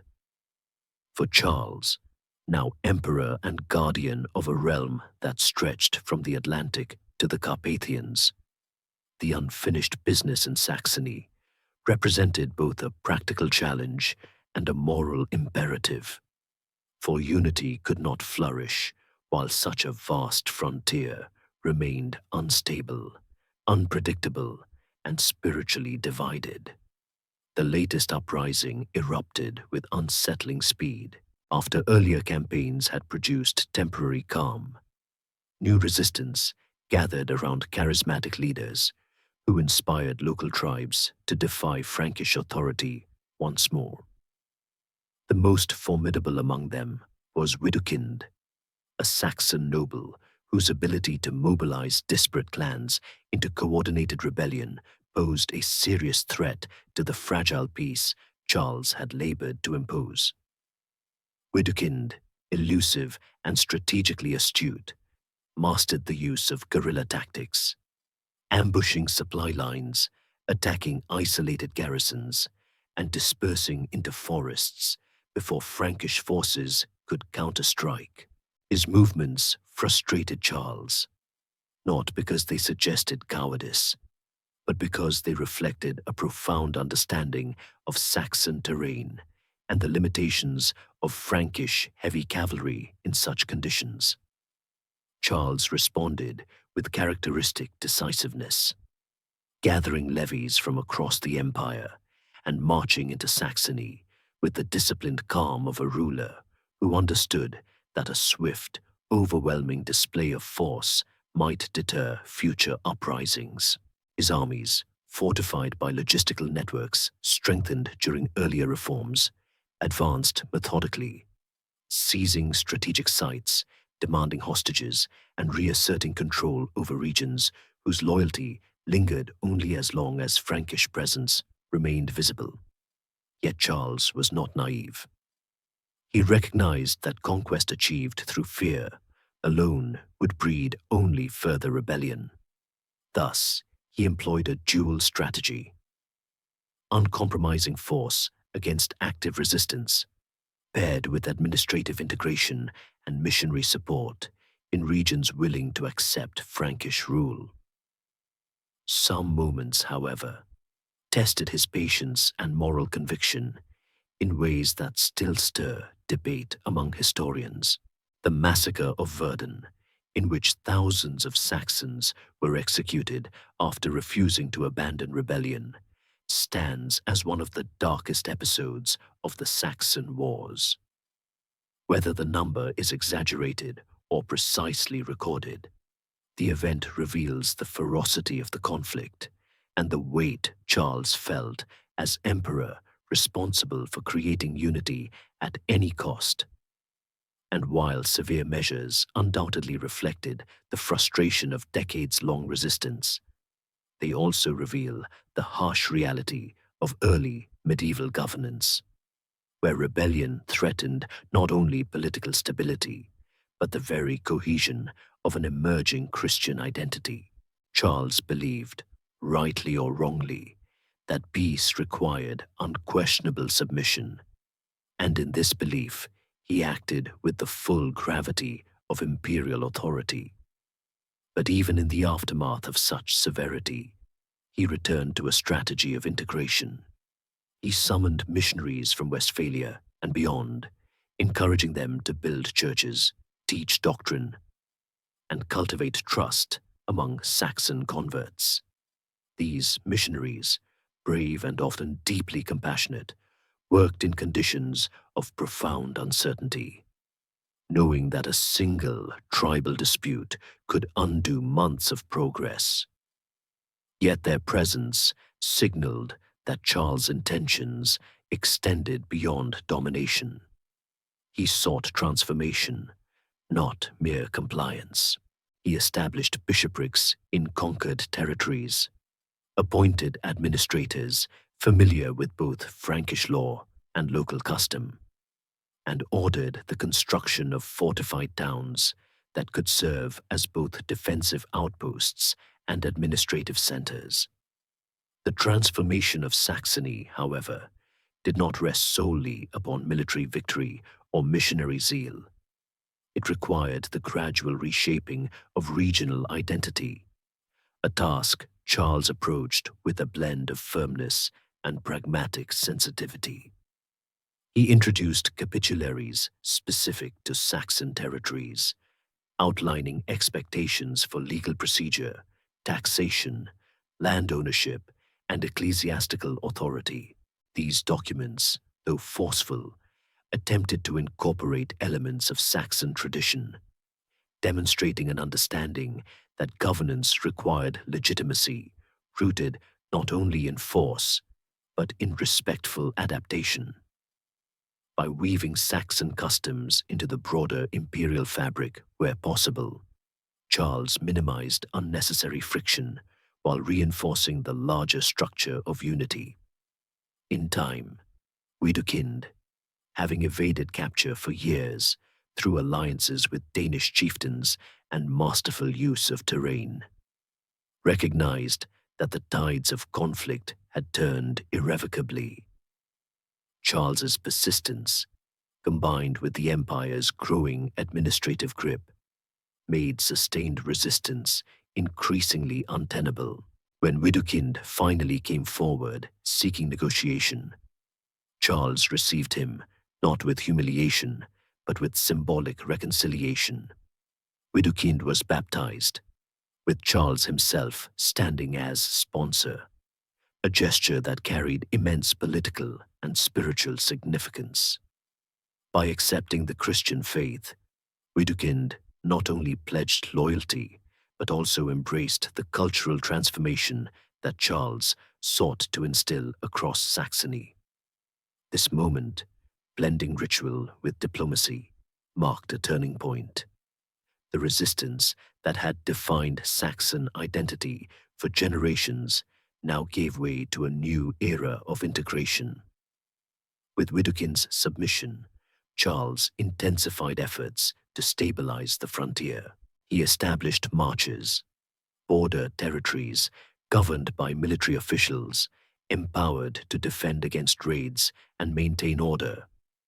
These marches functioned as buffers between the empire and the volatile lands beyond, reducing the likelihood of future large-scale uprisings. He also encouraged settlement by Frankish families willing to cultivate land in newly pacified regions, creating communities loyal to imperial authority and capable of supporting local economies. Over time, these settlements helped reshape the demographic and cultural landscape of Saxony, blending populations in ways that further diffused resistance. Yet, even as these reforms took root, Charles maintained a vigilant awareness that peace required continuous reinforcement. He traveled through Saxony frequently, holding assemblies, adjudicating disputes, and demonstrating the steady presence of imperial authority. His visits, often accompanied by imposing retinues, projected power, but his personal manner conveyed a subtler message. That leadership meant attentiveness, patience, and a willingness to understand the concerns of newly integrated subjects. For Charles, Saxony was not merely a conquered land, but a crucial component of the empire's future, a region whose loyalty needed cultivation through both strength and understanding. Gradually, the rebellions faded. Churches rose where sacred groves once stood. Roads connected once isolated tribes to the broader imperial network. Saxon nobles served alongside Frankish lords in councils and courts. A generation that had known only resistance grew older, replaced by one that knew schoolrooms and churches as readily as ancestral traditions. Unity, fragile at first, began to solidify into something more durable. And through this long, arduous process, Charles revealed a profound truth about his leadership: that empire was not forged in a single stroke, but through patient, relentless engagement with the realities of human culture, ambition, and belief. His final settlement of Saxony did not erase the memory of conflict, nor did it resolve all tensions, but it established the foundations for a peace rooted not merely in fear, but in the gradual blending of identities under a shared Christian and legal order. Thus, Saxony, once the empire's most rebellious frontier, became a testament to Charles's capacity for endurance, military, administrative, and spiritual. In its transformation, we glimpse the full complexity of his strategy: severity tempered by reconciliation, conquest followed by integration, and governance infused with a vision that saw even hostile lands as future partners in the unfolding story of a united Christian empire. And as the empire settled into a steadier rhythm, its borders fortified, its schools stirring with new voices, its chancery alive with the hum of copied texts, Charles himself entered the long middle arc of his reign, a season marked not only by consolidation, but by an increasingly intimate acquaintance with the burdens of responsibility that come with ruling a vast and varied dominion. Though still vigorous in body and sharp in judgment, he had lived long enough to recognize that power, however confidently wielded, brings with it a deepening solitude, for few could share the full weight of an emperor's concerns. The constant balancing of justice and mercy, the unending vigilance required along every frontier, the delicate threading together of faith, law, culture, and diplomacy across a continent still emerging from centuries of fragmentation. And as the years passed, Charles grew more contemplative, not withdrawn, but reflective, as though each new challenge revealed not only his empire's limitations, but his own mortality lurking quietly beneath the surface of triumph. This introspective turn did not diminish his activity. Indeed, Charles remained astonishingly mobile, traveling ceaselessly across the realm to inspect bridges, monasteries, fortresses, and courts. But observers noted a shift in his demeanor. The once fiery intensity of youth softened into a steadier, more deliberate cadence. He listened even more carefully in assemblies, probing the unspoken tensions beneath noble petitions, weighing how each decision would ripple outward across decades he might not live to see. His travels, while still marked by decisive action, increasingly carried an air of guardianship rather than conquest, a desire to tend what he had built, to preserve its coherence against the entropy inevitably pressing at its edges. His body, once unmatched in strength and stamina, began to reveal the faintest hints of age. He still rode at the head of his armies, still took part in hunts that demanded endurance and precision. Yet, the nights brought aches that lingered longer than before, and the burdens of long campaigns pressed more heavily on his frame. His physicians, though limited in knowledge, counseled moderation, urging him to rest more frequently. But Charles regarded rest as a form of indulgence he could seldom afford. Nevertheless, he adapted his habits subtly: longer pauses during journeys, more reliance on trusted commanders, and increasing attention to the delegation of administrative tasks to capable sons and advisors. Among these advisors were men who had grown alongside the empire, seasoned bishops, loyal counts, and scholars whose relationship with Charles had matured from instruction to companionship. Alcuin, now older, continued to advise from tours, sending letters filled with affectionate counsel, theological reflection, and quiet reminders of the moral burdens of authority. Their correspondence reveals a bond anchored in mutual respect. Charles turning to Alcuin for clarity of thought, Alcuin guiding the emperor toward wisdom broader than policy alone. Through such exchanges, Charles began contemplating more deeply the nature of leadership, the fragility of human institutions, and the responsibility of preparing a successor capable of sustaining the empire's achievements. This concern intensified as his children matured. His sons, Charles the Younger, Pepin, and Louis, had grown into competent leaders, each entrusted with significant regions of the realm. Yet Charles understood that familial loyalty did not guarantee harmonious succession. He had witnessed firsthand the fractures caused by divided rule after his own father's death, and he feared that internal conflict might undo the unity he had fought so hard to forge.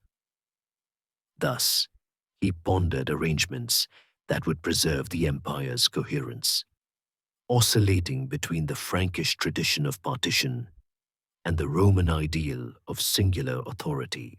The question weighed heavily on him, particularly as he observed the varying temperaments of his sons, one bold but impulsive, another devout yet reserved, and the youngest, Louis, exhibiting a balance of piety, steadiness, and reflective depth that increasingly appealed to Charles's aging sensibilities.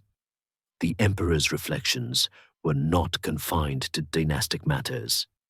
He remained acutely aware of the threats pressing upon the borders. Norse raiders probing the coastlines with swift, unpredictable strikes.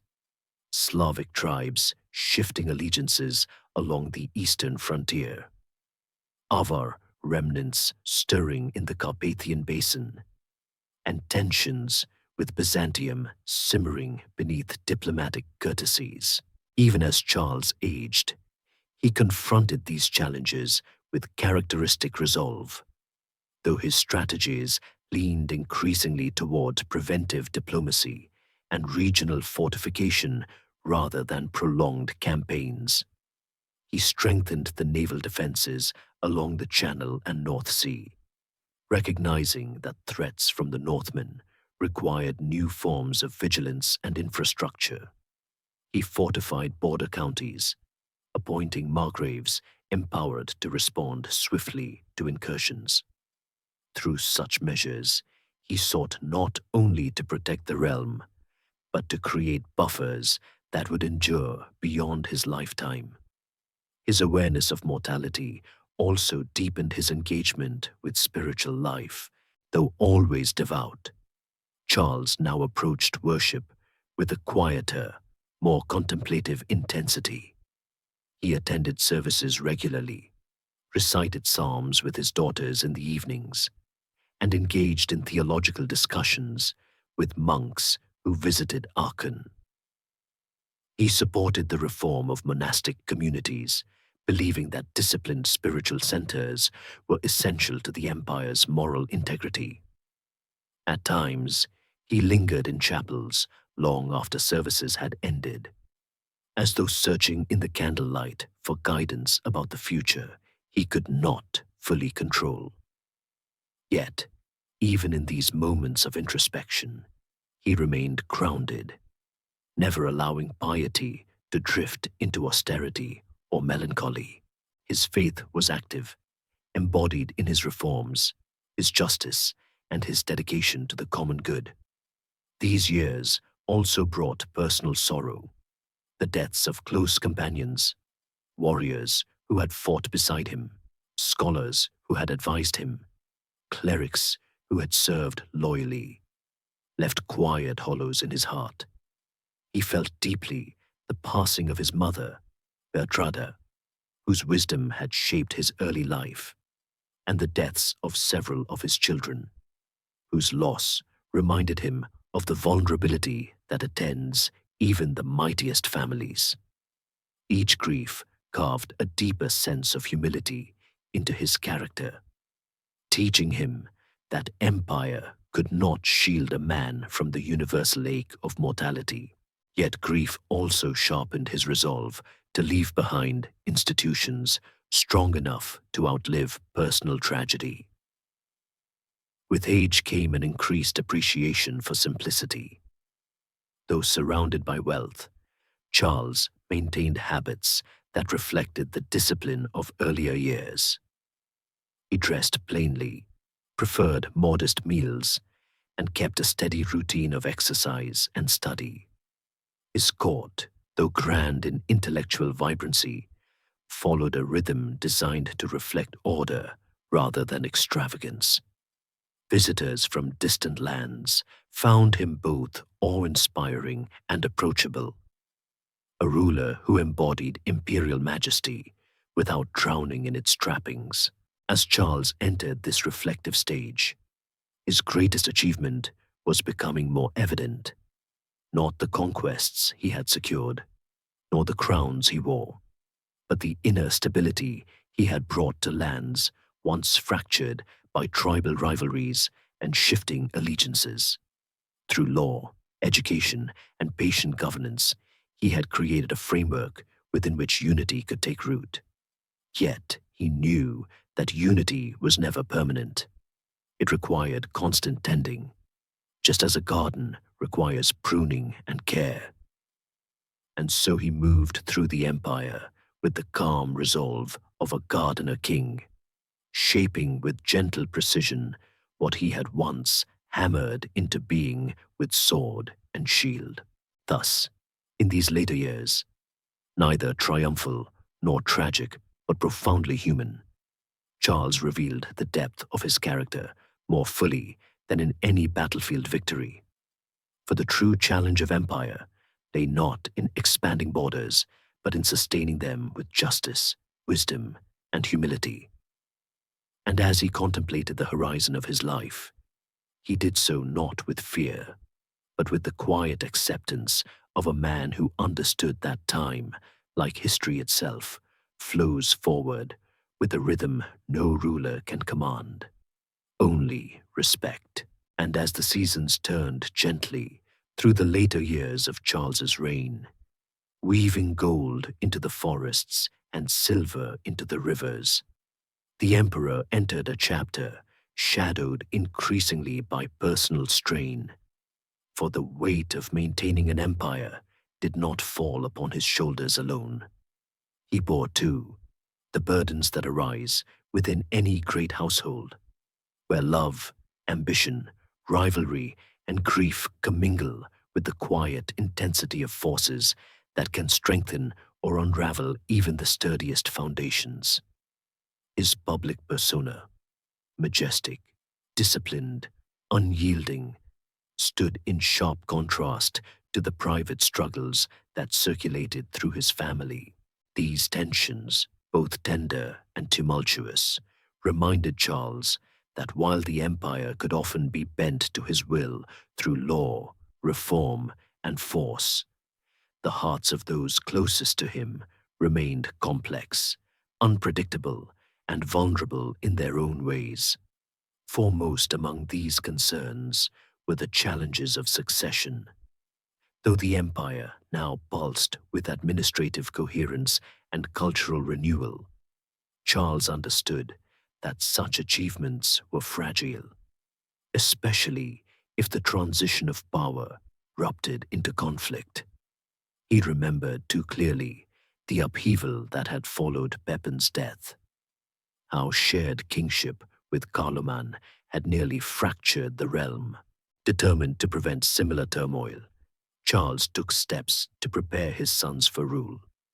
But the sons themselves complicated the very stability he sought. He designated 3 heirs: Charles the Younger, Pepin, King of Italy, and Louis, King of Aquitaine, envisioning a harmonious distribution of authority supported by fraternal solidarity.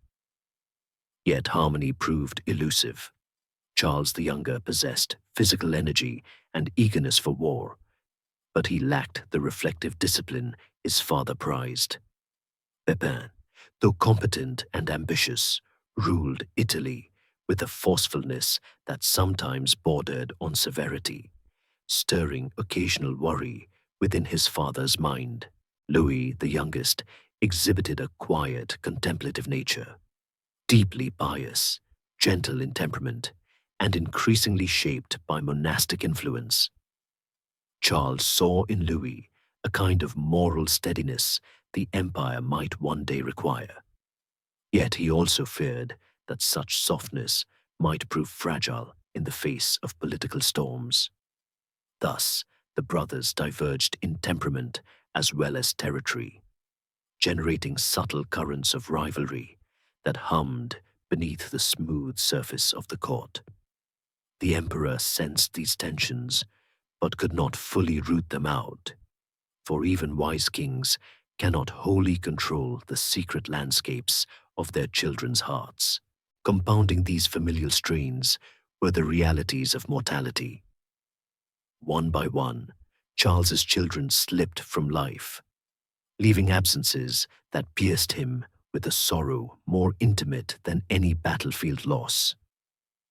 Pepin the Hunchback, his eldest but disinherited son, died in a monastery after a failed rebellion that had shattered Charles's trust, yet left behind a lingering ache.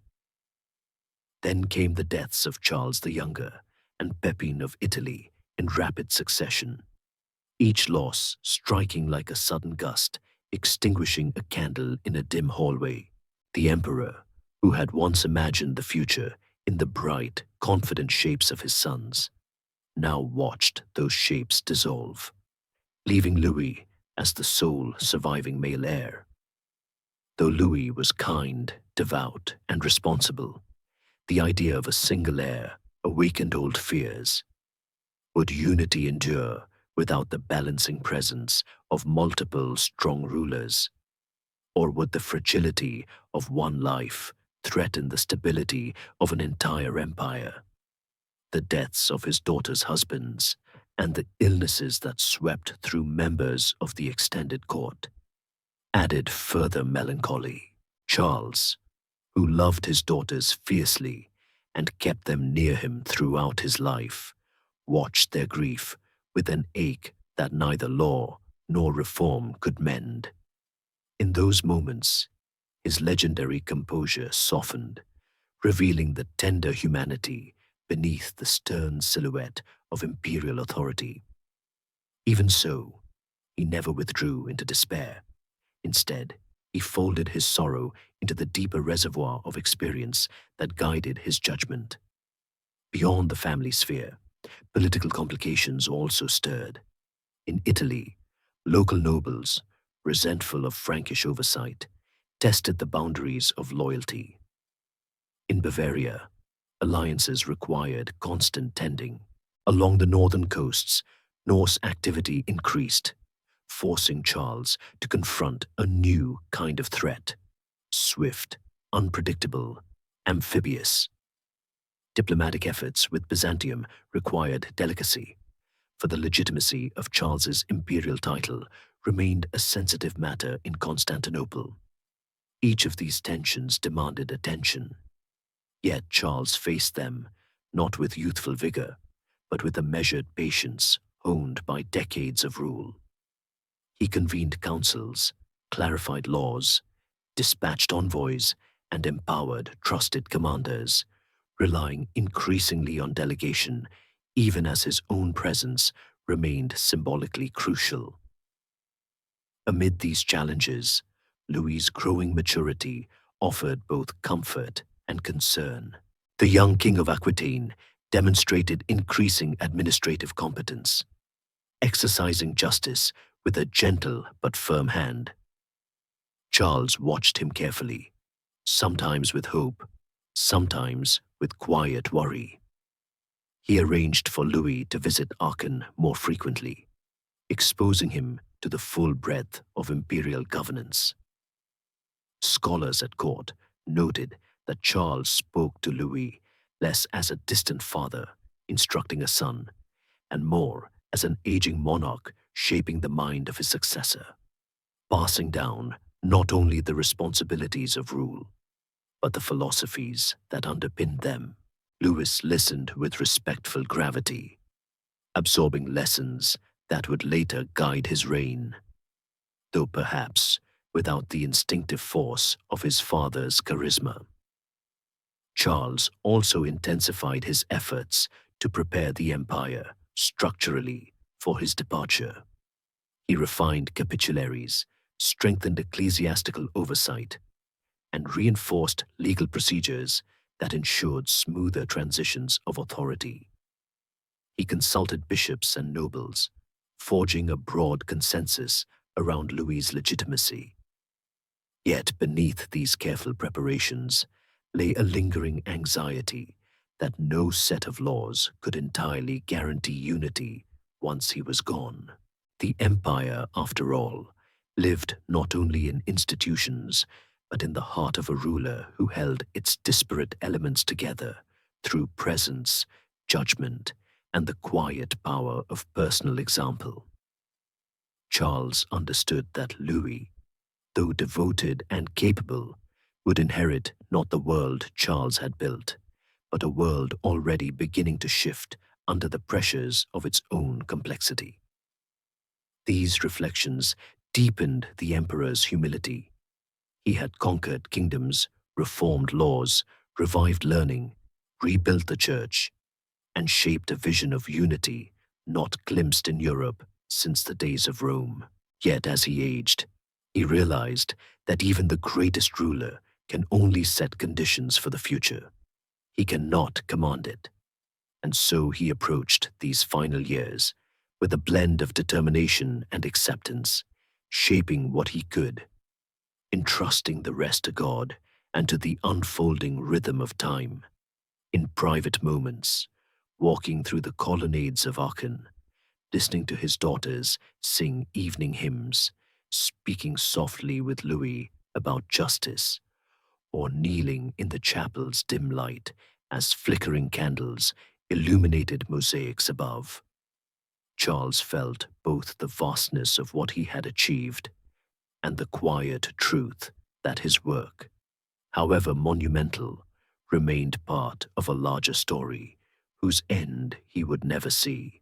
And thus, the later phase of his reign became an exercise not in expansion but in stewardship, tending the empire's integrity, strengthening its institutions, preparing it for continuity, and wrestling with the tender, inevitable reality that no ruler can perfectly safeguard the future.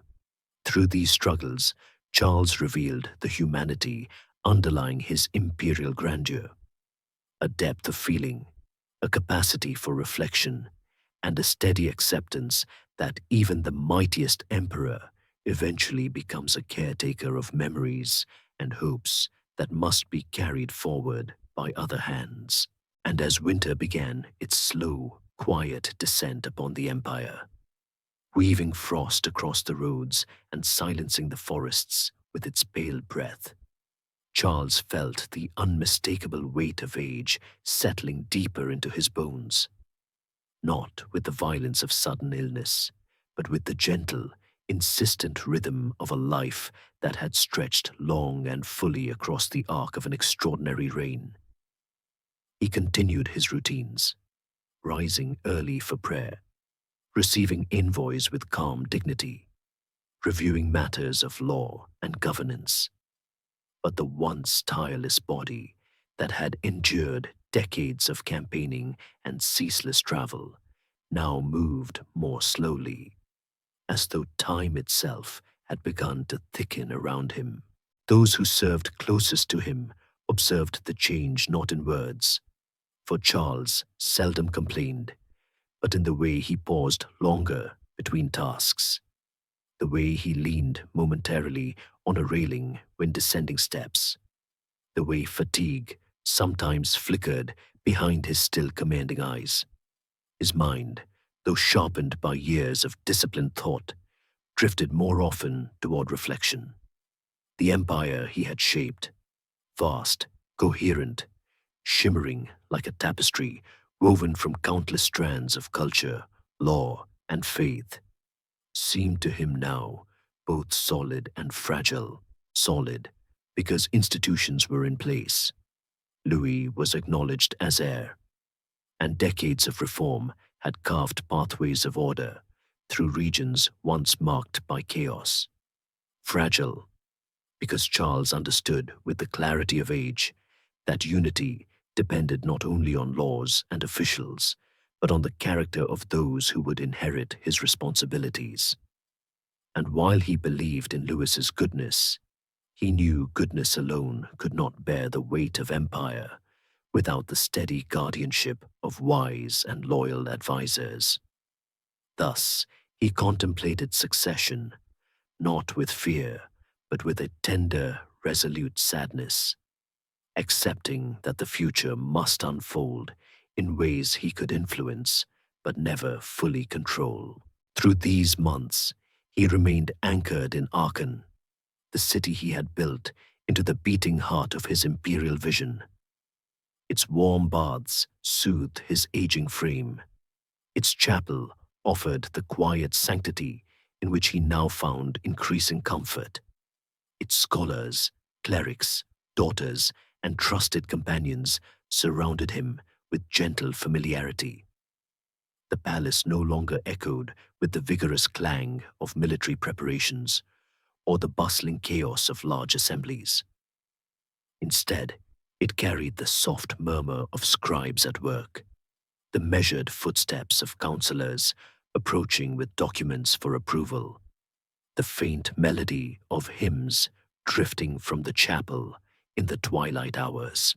It was a quieter world, and Charles did not resist its stillness.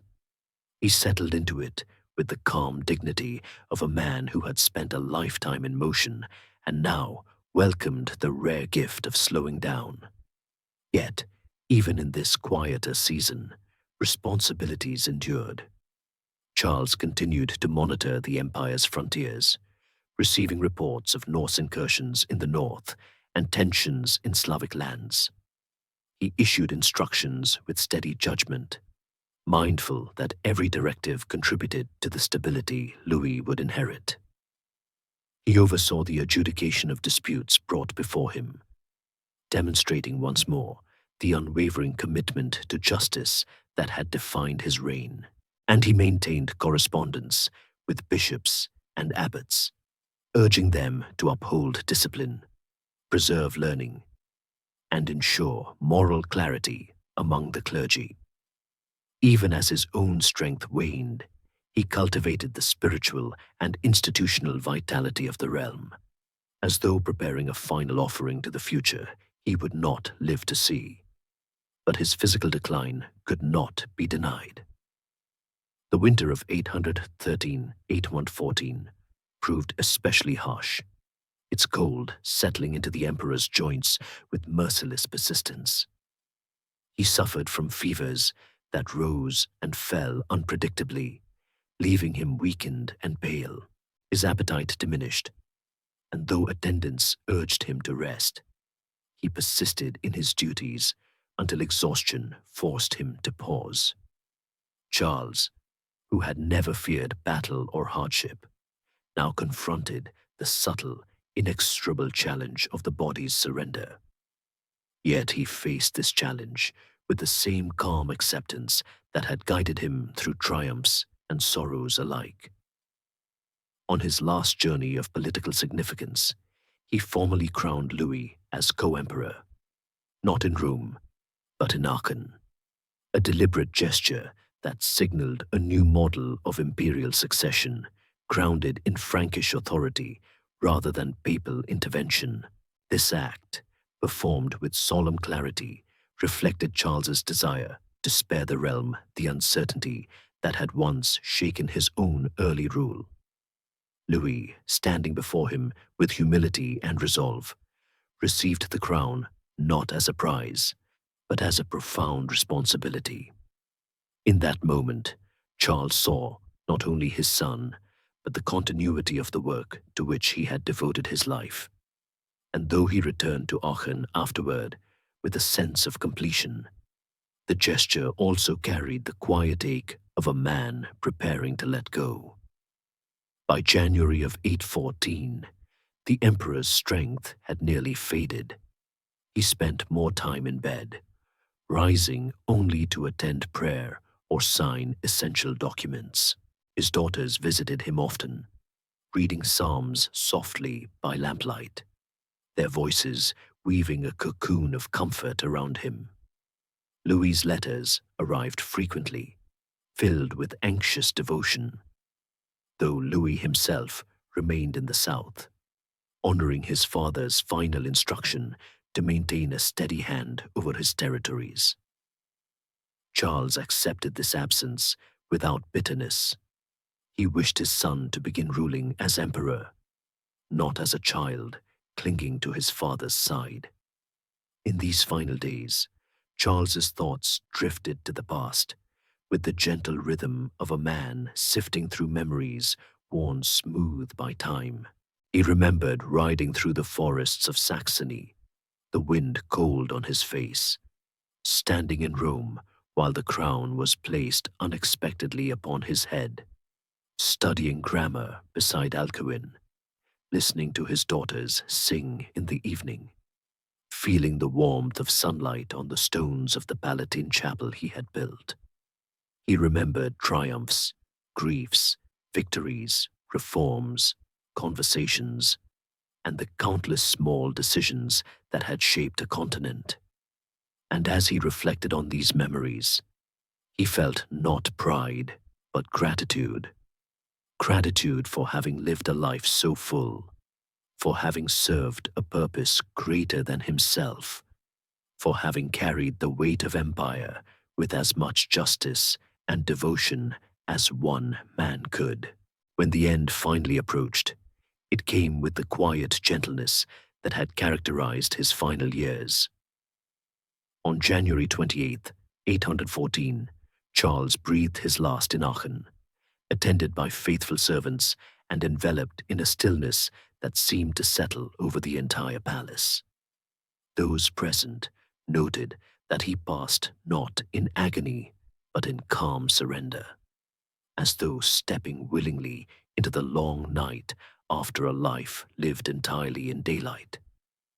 He was buried in the chapel he had built, in a simple ceremony befitting his wishes, surrounded by the empire he had shaped, and the silence of winter still pressing softly against the walls. Thus ended the life of Charles, soldier, scholar, reformer, king, emperor. His passing marked not only the close of an extraordinary reign, but the beginning of a centuries-long meditation on the meaning of unity, leadership, and the fragile beauty of human endeavor, entrusted to the flow of time. And in the days and weeks that followed Charles's passing, a gentle hush seemed to spread across the empire, as though the land itself were pausing to absorb the absence of the man whose presence had so long shaped its rhythms, the man whose voice had steadied assemblies, whose judgment had resolved disputes, whose vision had woven together territories once fractured by tribal rivalries and drifting loyalties. His death did not bring immediate collapse. The institutions he had built held firm. The officials he had trained carried on their duties, and Louis, now emperor in full, stepped into leadership with a solemnity befitting his father's legacy. Yet beneath this continuity lingered a quiet ache, a realization that the empire had lost not merely a ruler, but its anchor, its center of gravity, the steadying force whose strength and wisdom had unified a continent for nearly half a century. The people mourned him in ways shaped by their own relationship to his rule. In Aachen, where his presence had been a daily constant, grief flowed through the streets like a silent procession. Monks who had copied manuscripts under his patronage carried candles into the chapel he had built, illuminating the mosaics with flickering light that seemed to tremble with sorrow. Nobles, many of whom had ridden beside him in war or knelt before him in assemblies, spoke in hushed tones of his firmness, his fairness, and the uncanny sense of calm he projected even in moments of crisis. In distant regions, Saxony, Lombardy, Aquitaine, communities felt his loss in different registers, some with reverent gratitude for the stability he had brought, others with a more complex mixture of awe and relief, for Charles had governed with a firmness that left no ambiguity about the consequences of rebellion. Yet even those who had once resisted him could not deny the transformation his reign had shaped. Roads had been rebuilt, courts strengthened, schools founded, and churches restored. Laws circulated with clarity, literacy spread, and the great currents of trade and communication flowed more freely across regions once isolated by fear or mistrust. Beneath these visible structures lay a deeper, more subtle foundation, a shared sense of belonging to something larger than tribe or province, a budding identity that, though fragile, hinted at the possibility of European unity rooted not in coercion but in culture, learning, and the ideals of Christian kingship. Louis, now emperor, presided over the mourning rites with the seriousness of a man who understood both the weight of inheritance and the impossibility of replacing the one who had bestowed it. He ordered prayers to be offered across the empire, instructed bishops to commemorate his father in liturgy, and took counsel with the trusted advisers Charles had chosen. Yet he felt, with a quiet anxiety he did not easily conceal, the immense distance between his nature and his father's. Louis was devout, gentle, introspective, the kind of ruler who sought peace more readily than conquest, contemplation more naturally than command. Charles, in contrast, had possessed a rare fusion of strength and vision, decisiveness and patience. The empire had grown around the contours of Charles's character, and Louis, standing in the shadow of that immense presence, wondered how much of the structure would remain firm once that foundation was gone. Nonetheless, the empire endured in the immediate aftermath, revealing the strength of the systems Charles had built. The Missi Dominici continued their circuits. Local courts functioned. Monasteries taught their students. Armies guarded their stations along the frontiers. But even in this stability, subtle shifts began to emerge. Regional nobles, long accustomed to the authority of Charles's towering personality, now tested the boundaries of imperial oversight. Some whispered that Louis's kindness might be exploited. Others, remembering the turbulence of earlier partitions, began eyeing opportunities for influence within the imperial household. In these quiet stirrings, the fragility Charles had long understood began to reveal itself, not as a sudden crisis, but as a gradual loosening of the bonds that had once held the realm so tightly together. Yet this unraveling, slow though it would be, should not obscure the magnitude of Charles's legacy, for his reign had carved into the European imagination a new conception of order, one in which law, learning, and faith coexisted with military strength, one in which diversity could be unified without erasure, one in which the responsibilities of kingship extended far beyond war to encompass education, justice, and the moral shaping of society. Charles had believed, deeply and sincerely, that leadership required both discipline and compassion, both firmness and humility. He had applied this belief not only to individuals, but to entire regions, molding a continent through a combination of force, intellect, and devotion, unmatched by any ruler of his age. His chapel in Aachen, now his resting place, became a quiet pilgrimage center, not through official decree, but through the natural tendency of memory to gather around the spaces where great lives came to their close. Visitors entering the octagonal chamber found themselves surrounded by silence, as though the very stones absorbed and reflected the weight of history. Some came seeking inspiration, others seeking intercession, others still seeking a glimpse of the world that Charles had shaped into order.